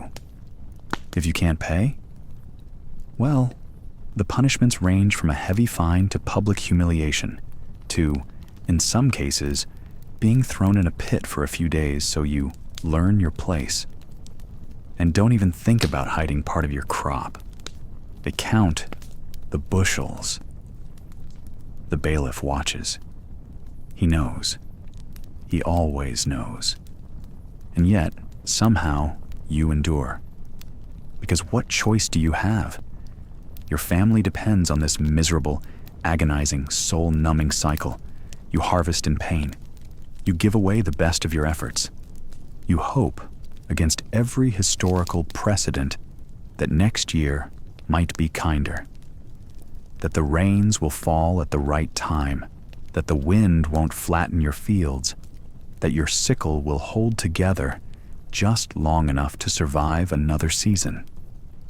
But hope doesn't sharpen your tools. It doesn't fix your cart or feed your kids. It doesn't stop your knees from cracking like brittle ice every time you stand. All you've got is rust, splinters, and a job that would break modern people in an hour. Yet you wake, again and again, and work. Because you're a serf in 1325. And in this world, survival is the only luxury you get. Now, you woke up, and you're coughing up blood? Too bad. That's not an excuse. It's barely even a comment worth mentioning. Welcome to the medieval workplace, where calling in sick isn't just unheard of, it's laughable.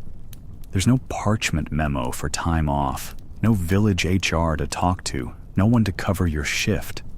Your shift is the field, and it doesn't care if your lungs sound like a drowning cat. The barley won't harvest itself, and neither will the Lord's turnips. You drag yourself out of bed, if that moldy pile of straw counts as a bed, with a fever high enough to melt snow and bones that creak like timber in a storm. But guess what? You're still expected to swing a hoe for 10 hours, minimum, unless you're dead. And even then, someone will yell at your corpse for being lazy. Your neighbors? Also sick, also working. That wheezing sound next to you isn't the wind. It's old Gerwin trying to replant cabbage while actively dying of consumption. Nobody's resting because there's no such thing as rest. Rest is for saints. And even they had to die first. If your hands aren't bleeding from labor, they're bleeding from the cold. You've got chilblains, splinters, infected blisters, and an ever-present hacking cough that's just part of your new personality now. You don't complain. Complaining is for people with options. You grunt and get on with it.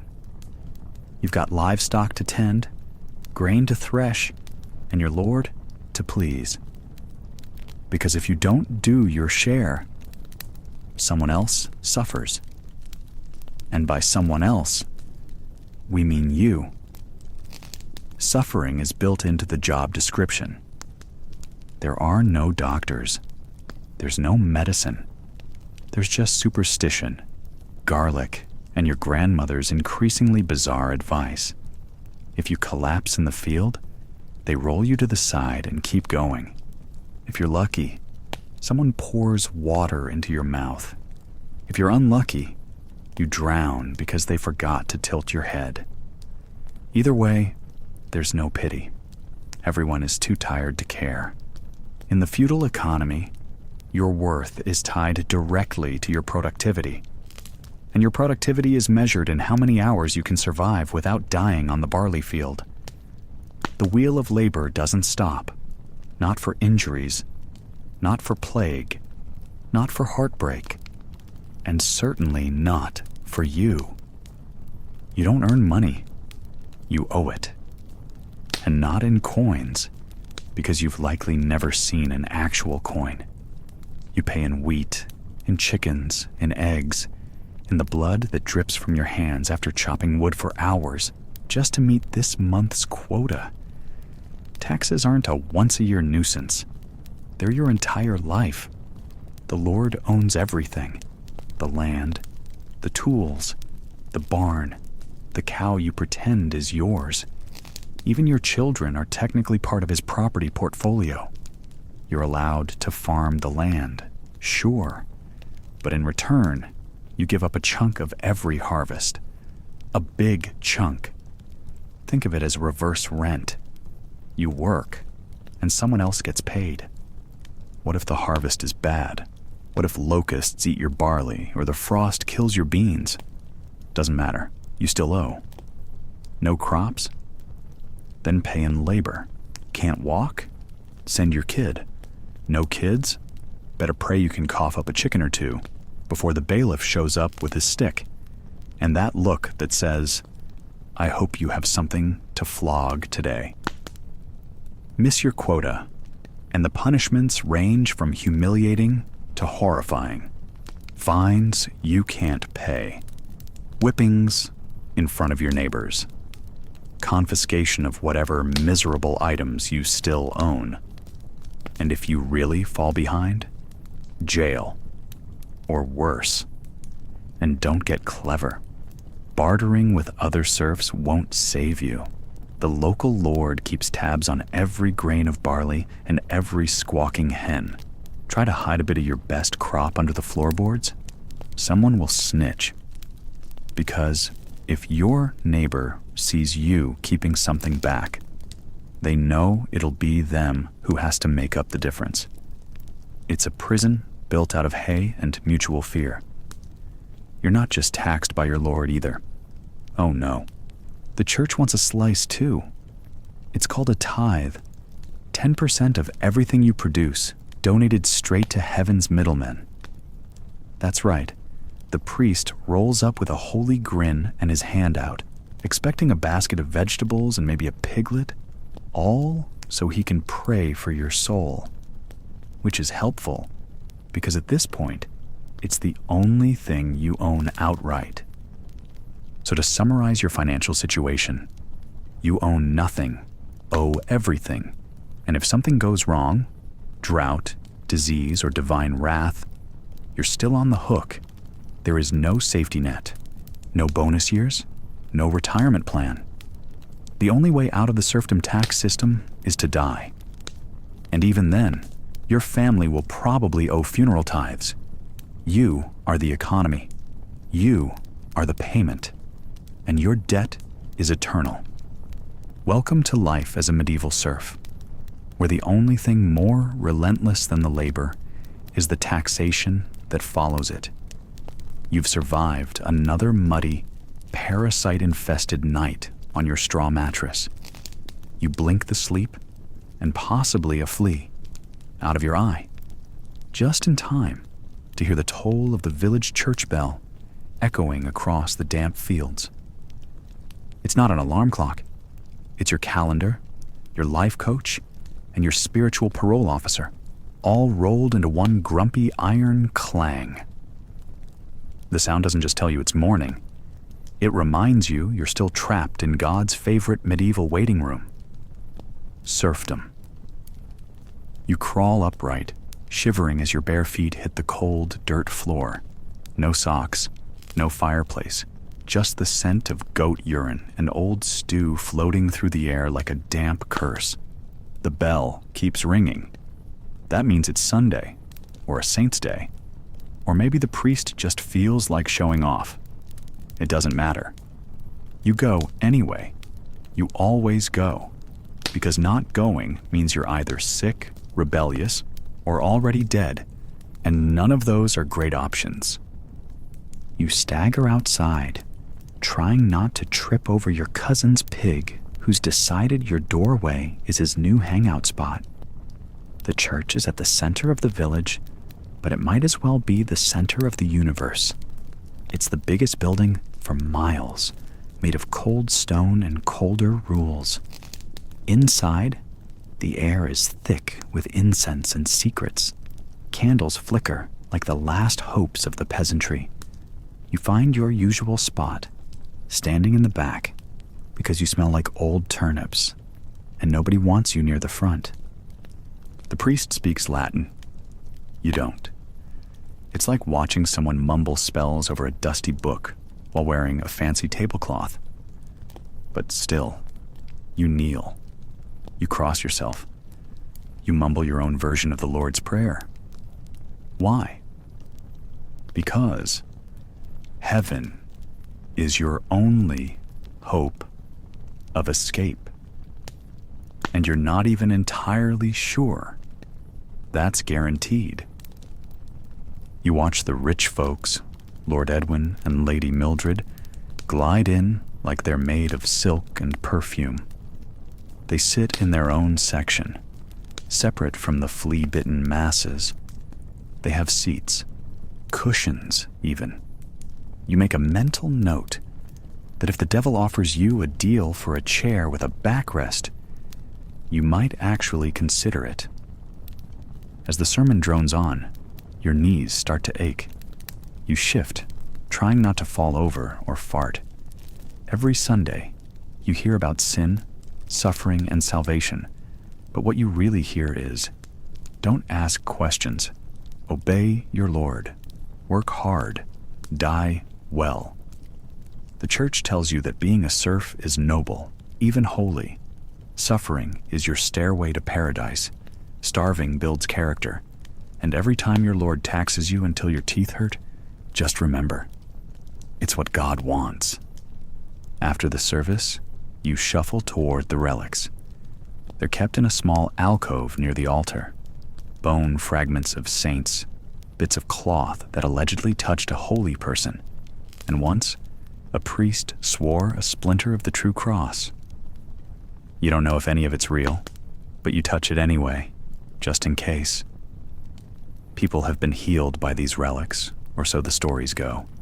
Blind men seeing, sick children walking.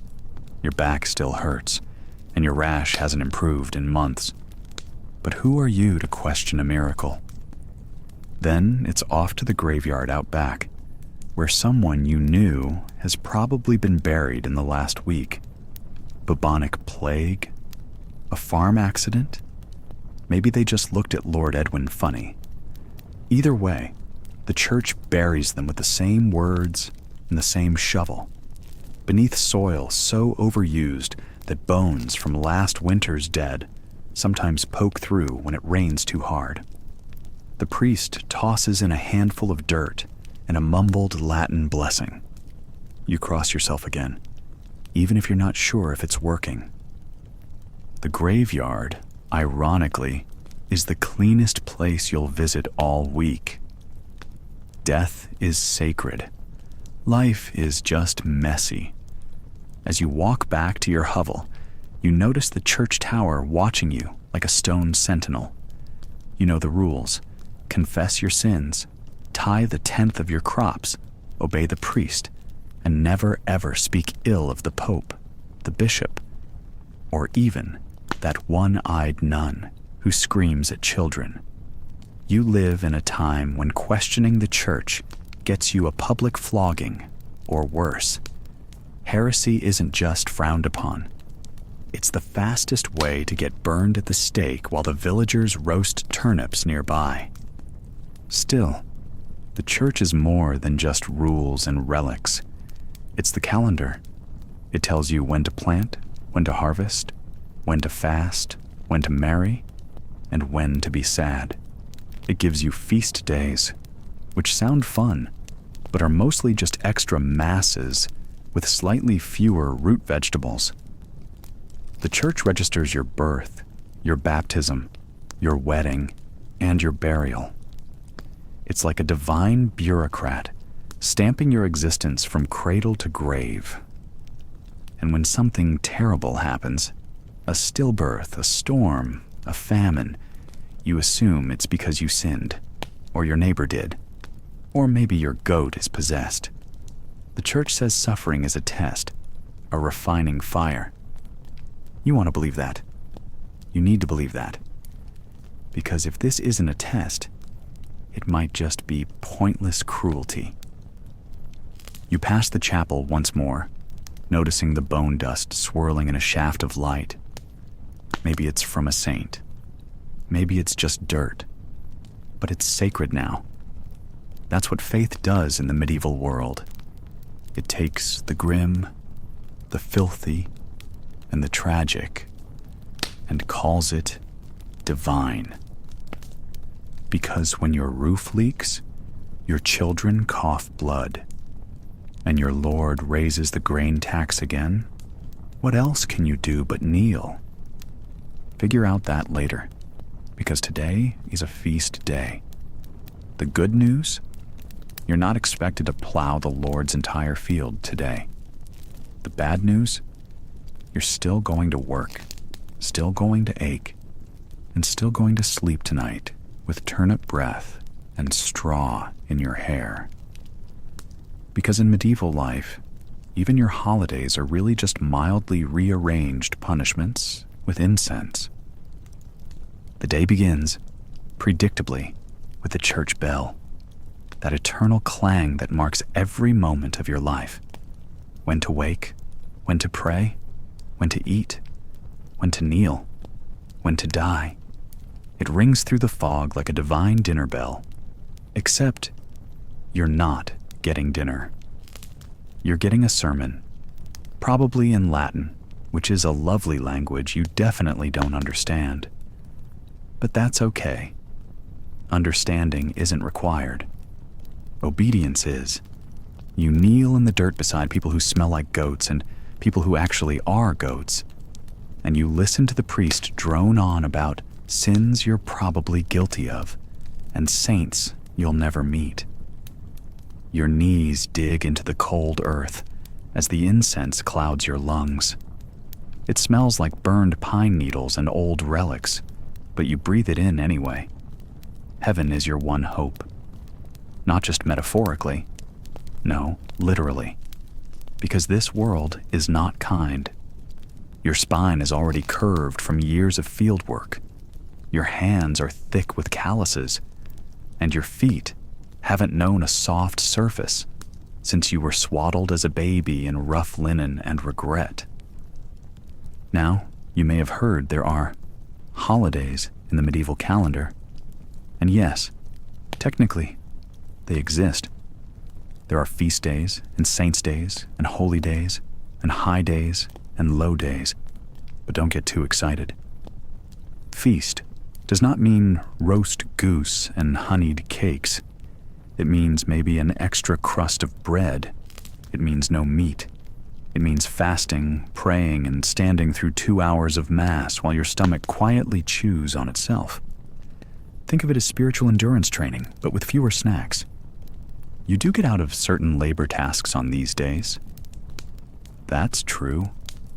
But in return, you'll be expected to help decorate the church with wilted herbs, clean the bones of saints you've never heard of, or walk 3 miles barefoot to another village to watch a relic be paraded around like a holy show pony. It's all very uplifting until someone faints from hunger and the priest mumbles something about divine testing. Sometimes you get ale on feast days. Not always, but sometimes. It's thin, bitter, and probably brewed in a bucket that also held turnips last week, but it's got just enough kick to make you forget, for about 10 minutes, that your back is shaped like a shepherd's crook, and your teeth are falling out in alphabetical order. You raise your wooden cup, squint toward the altar, and pretend the statue of Saint whoever is smiling at you. Maybe he is. Maybe he's just relieved it's not him down here, covered in fleas and drinking sadness. And let's talk about music. You may imagine medieval feast days filled with lutes and tambourines, maidens dancing under moonlight, men slapping their thighs in rhythmic celebration. And yes, that sometimes happens. If you're in a rich village, if your Lord is generous, and if the weather hasn't destroyed the barley, but most of the time, it's someone's cousin hitting a pot with a stick while an old man hums something vaguely cheerful between coughs. You dance, if your joints allow it. You don't smile much, but your soul tries to sway. The feast itself, again, let's manage expectations. There's no buffet, no pies, no grand boar turning on a spit unless you are near a castle. And even then, the closest you'll get is sniffing the smoke as it wafts over the hedgerow. Your feast plate is the same one you use every day, except maybe someone added a boiled egg. That egg is your celebration. You stare at it like it's a golden crown. You don't eat it right away. You save it for last. It's your dessert. An egg. That's what joy looks like now. Now remember, even though it's a holy day, you're still expected to do your chores. Maybe not the full sunrise to sunset grind, but enough to remind you that you're a cog in a very sacred, very muddy machine. You still have to fetch water, still feed the pigs, still mend the fence where old Berta the cow broke through last night trying to find romance in the neighbor's garden. You do these things in your best tunic, which means it has one fewer hole than the usual one. And don't think you can skip Mass. Oh no. Skipping Mass is like declaring war on God and your landlord at the same time. Both are equally terrifying, and both have the power to take your tiny plot of dirt away. You go, you kneel, you pretend not to fall asleep during the readings, and afterward, the priest might bless you with a bit of holy water, which feels suspiciously like cold spit, but you take it as a win. By sunset, you're exhausted, not from joy, but from performing joy. Your body aches from the usual labors, but your soul aches too, from the constant pressure to be grateful for scraps. Still, there's a sliver of comfort in the ritual, in the familiar chime of the bell, in the smoke curling toward the rafters, in the knowledge that every other serf is just as tired, just as hungry, and just as hopeful for the tiniest moment of peace. Maybe that boiled egg was enough. Maybe tomorrow, the wind will blow softer. Maybe one day, a real feast will come. But tonight, you crawl back into your pile of straw, the one that still smells faintly of pig, and you close your eyes as the last bell tolls. It's the medieval lullaby, loud, repetitive, and merciless, just like your life. But it's yours. And at least you didn't die today. You've survived spring's muck, summer's sweat, and autumn's aching harvest. And now, lucky you, it's winter in 1325, also known as nature's slow-motion torture chamber. There's no central heating, no cozy sweaters, no hot cocoa by the fire.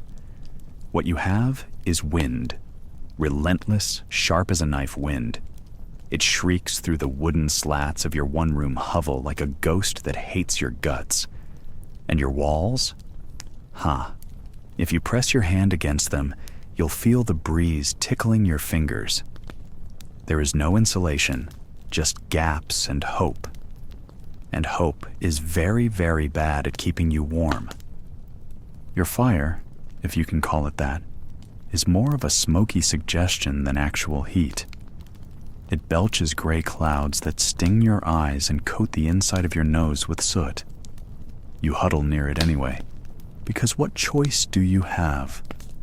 The logs you gathered in the fall are already dwindling, and it's only the first snowfall. You toss in damp twigs, animal dung, anything remotely flammable, and pray it smolders long enough to keep your fingers attached. If you're lucky, the smoke might chase out the lice. Probably not. At night, things get worse. The fire dies to embers. The cold seeps into your bones like it's hunting for a permanent home. You bury yourself under a blanket that smells like goats and regret. It's scratchy, filthy, and heavier than your youngest sibling, but it's the only thing between you and frostbite. And even that's not enough.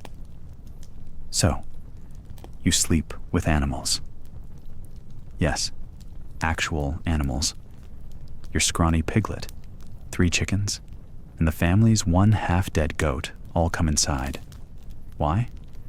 Because they generate heat. Also, you can't afford to let them freeze or get stolen, and the barn is colder than the grave. So you cuddle up to livestock like they're your new best friends. The chicken pecks your ear in the night. The goat farts in your direction. It's disgusting. It's cramped. It's your only shot at surviving. And forget silence. Between the animals shifting, your baby sibling crying, your mother coughing again, and your father muttering in his sleep about wolves, there's no peace. Just a constant low-grade symphony of misery. You don't rest. You endure. Your clothes don't help. You own exactly one outfit. It's wool, stiff with dirt, and smells like someone else's armpit from 137 years ago. You sleep in it, work in it, and freeze in it. Undressing at night? Never. That's an invitation to hypothermia. Bathing? Once a year, maybe, when the snow melts and the river's less likely to give you pneumonia. Until then, the dirt layers add insulation. That's the lie you tell yourself anyway. Morning comes, but the sun barely tries. It crawls over the horizon like it's as cold and tired as you are. Your breath puffs out in little clouds while you try to move your joints, which crackle like dry twigs. You're 15 years old, but your knees belong to someone who's been dead for a decade. You walk outside, and your boots, if you even own boots, are stiff with frozen mud. If not, congratulations. Your bare feet are going to meet snow for the first and probably last time today. What do you eat? Whatever hasn't frozen solid or molded over, usually pottage, reheated from yesterday and the day before, and maybe 3 days before that. It's a gray, lukewarm porridge full of mystery chunks and sadness. It sticks to your spoon and your soul. And you're grateful for it, because some families have nothing, not even bark to chew on. Your stomach is constantly half empty, grumbling like a bear in hibernation, and the cold only makes it worse. You spend your days chopping wood until your arms go numb, dragging frozen water buckets that weigh more than your little brother, and trying not to collapse from the cold. Your breath ices on your eyelashes. Your fingers sting so bad you want to cry, but tears would just freeze to your cheeks. And if you're unlucky, truly unlucky, the cold cracks the roof open and lets the snow drift in, onto your bedding, onto your food, onto your sleeping baby brother. And speaking of babies, they die easily in winter. The smallest ones just don't wake up some mornings. The cold creeps into their lungs and steals the breath right out. And you can't do anything. No doctors, no medicine, just grief in a language you don't even know how to speak. Even your animals are dying. The pig's coughing now. You tried wrapping him in your spare rag, but it's too late. The chickens have stopped laying eggs. The goat stares into the fire like it's contemplating the abyss. You are all trapped together in this frozen prison, just trying to make it to spring without starving or freezing, or going insane. Some nights, when the wind howls and the fire dies too early, you wonder if it's worth it. If it would be easier to just lie back, close your eyes, and let the cold take you. It's quiet. It's numb. It's tempting. But then your mother coughs again. Your little sister rolls over and murmurs your name in her sleep. The goat farts. Life continues for now. Because as a serf, you don't get to quit. You don't get to stop. Winter may be a monster, but you still have chores. So you sit up. You wrap yourself in your blanket of filth and fleas.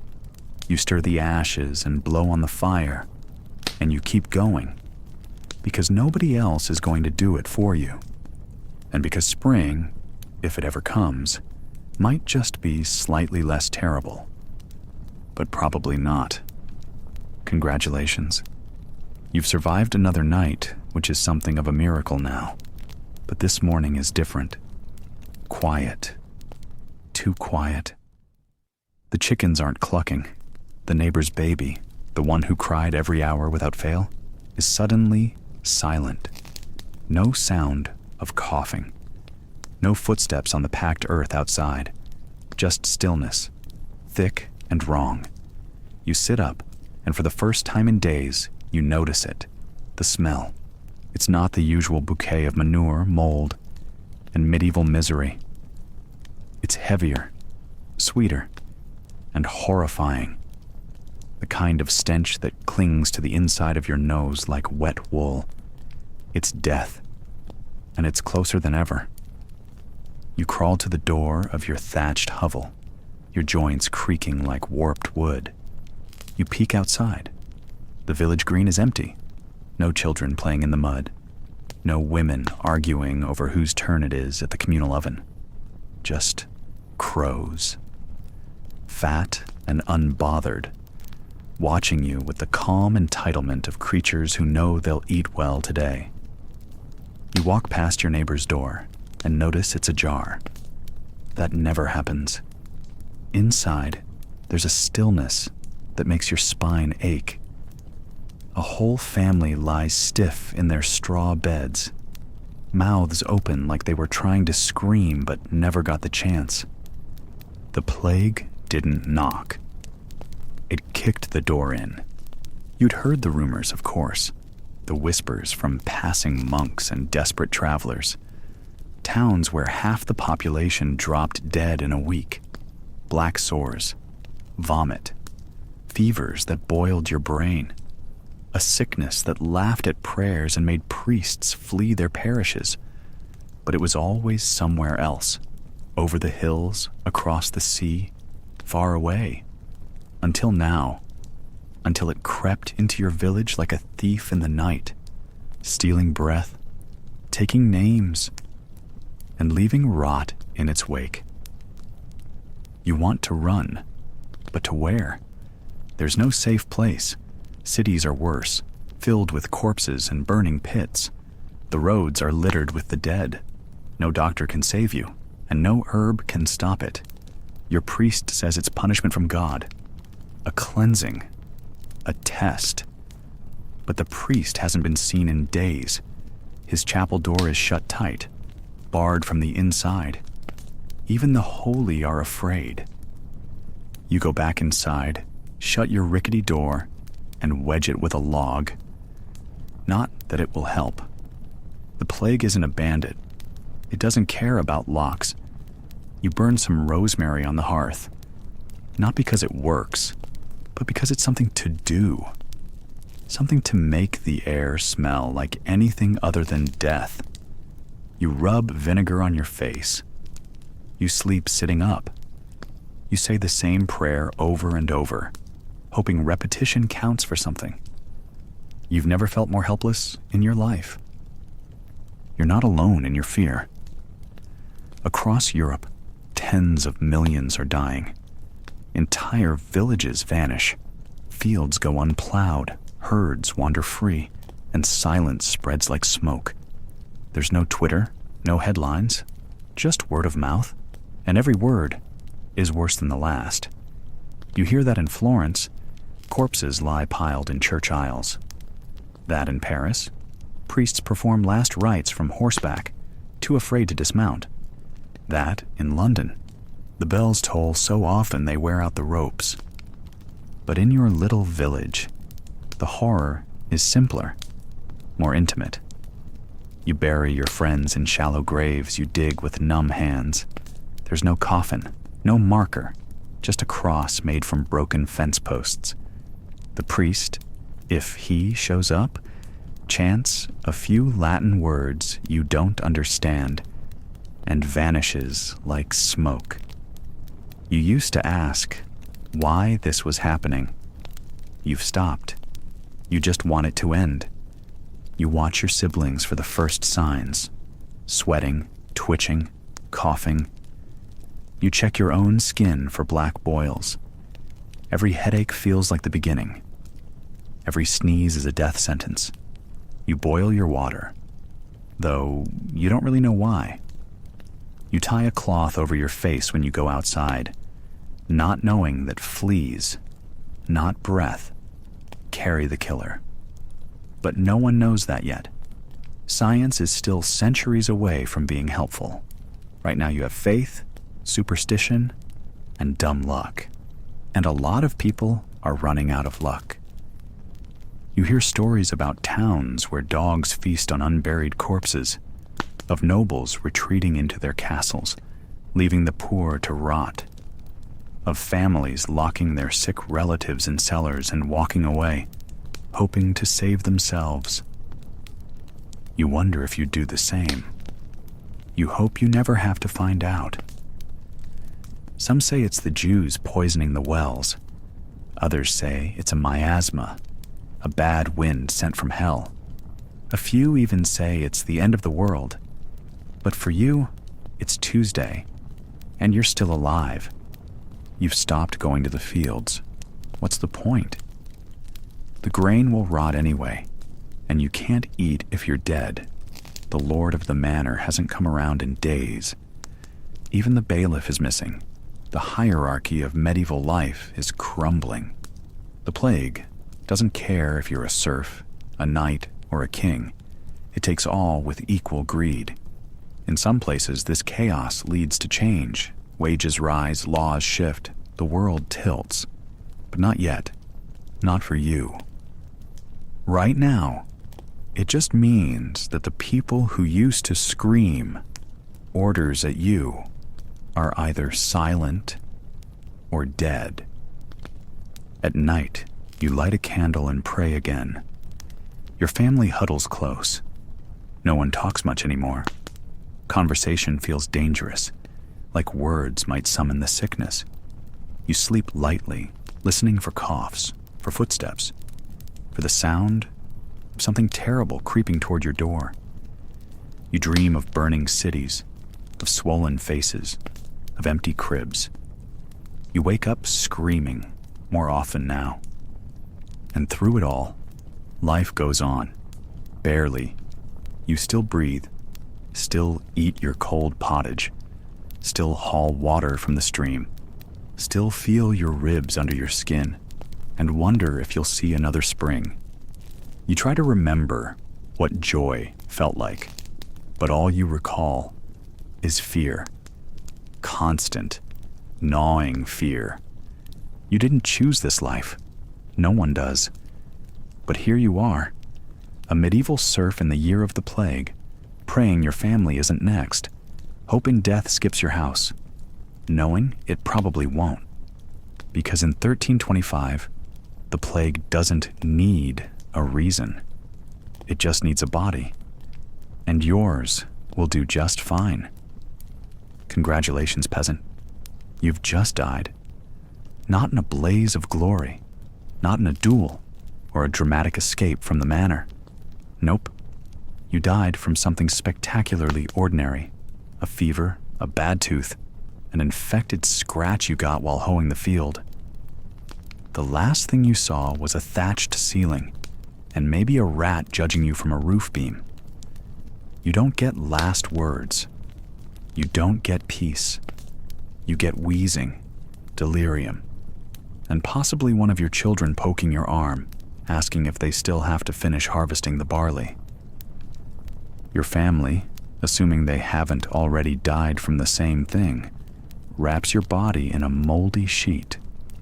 They carry you, slowly, because you're heavier now that rigor mortis has made you stiff as an old broomstick. Down the muddy lane to the churchyard. It's not a funeral procession. There's no black dress, no violin, no flowers.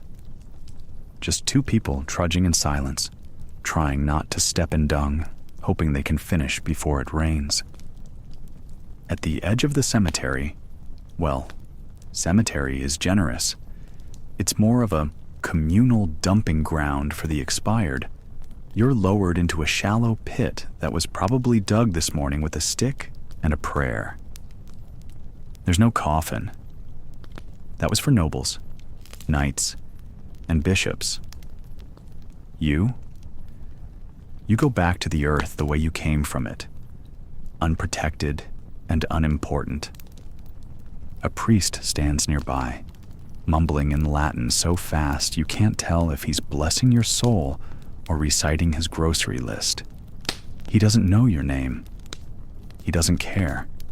You were one of hundreds he's buried this year, alone. The Black Death hasn't even hit yet, and business is already booming. He gives you 3 Hail Marys, a splash of holy water that smells like mildew, and then he's off. There's a goose roast scheduled at the manor tonight, and he's got better places to be. Your grave isn't marked.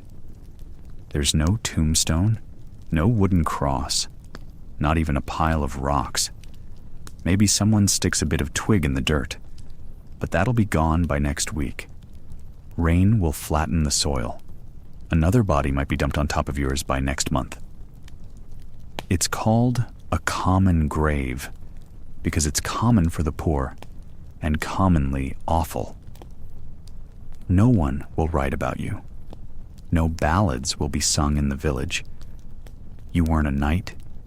You didn't slay a dragon. You didn't even own your own shoes. You were born in a hut, lived in a field, and died in someone else's mud. Your name won't be recorded in any family tree because you couldn't read, and neither could your kids. The only family heirloom you left behind was a rusty scythe and possibly the lice in your bedding. And let's talk about your legacy, shall we? Your children will remember you for a while, until they starve, or are conscripted into a lord's war over a sheep pasture, or die of dysentery after drinking from the wrong stream.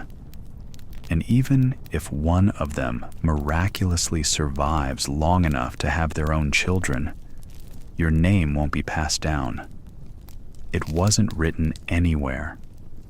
It fades, just like the sound of your voice, just like the lines of your face, just like the spot where your grave used to be, before a pig rooted it up looking for worms. There's a strange kind of freedom in that, maybe. You never worried about a legacy, because you never had the luxury. You worried about blisters, wolves, taxes, and whether this winter's turnip supply would outlast the rats. You lived with no privacy, no comfort, and no control over anything. Not your land, not your time, not your body. Even in death, you belonged to someone else. The church took your soul. The Lord took your life. The earth takes your bones. In modern terms, you're the guy who gets left out of the group photo, the one who's always cropped out of history. You didn't get a portrait or a statue or a stained glass window. You got obscurity. Your entire life was background noise in someone else's story. But let's not romanticize the misery. You weren't secretly noble. You weren't a hidden genius working in secret on a medieval laptop. You were tired, all the time. Your hands were calloused, your back bent, your knees permanently damp. You dreamed of meat and warm boots and a dry place to sleep. Your moments of joy were brief. A harvest festival, a warm loaf of bread, a night without rats chewing your toes. And yet, without you, the whole system would have collapsed. You were the engine of the medieval world. You plowed the Lord's fields. You built the roads. You grew the grain that fed the manor. You made the ale that kept everyone drunk enough to forget how awful everything was. You didn't matter, but your work did. And isn't that the most medieval thing of all? The person is disposable. The labor is sacred. No one remembers your name, but they will sleep on mattresses because you stuffed straw in sacks. They'll enjoy their beer because you brewed it in a cauldron so old it had its own ecosystem. They'll build cities on land you cleared with your bare hands. They'll pave over your grave without knowing it, and they'll forget you. Utterly, completely, eternally. But for one tiny, ridiculous, slightly depressing moment here, you are remembered. You're being spoken of again, centuries later, by a voice on the internet trying to fall asleep to the sound of your suffering. Maybe that counts for something. Maybe not. Either way, your shift is over, SERF. Sleep tight. Thanks for listening. If you're already asleep, great. We've successfully lulled you to sleep. And if you're still awake, well, that's impressive. If you genuinely enjoy these boring stories about history, feel free to subscribe to our channel whenever you're in the mood. Sleep well, and good night.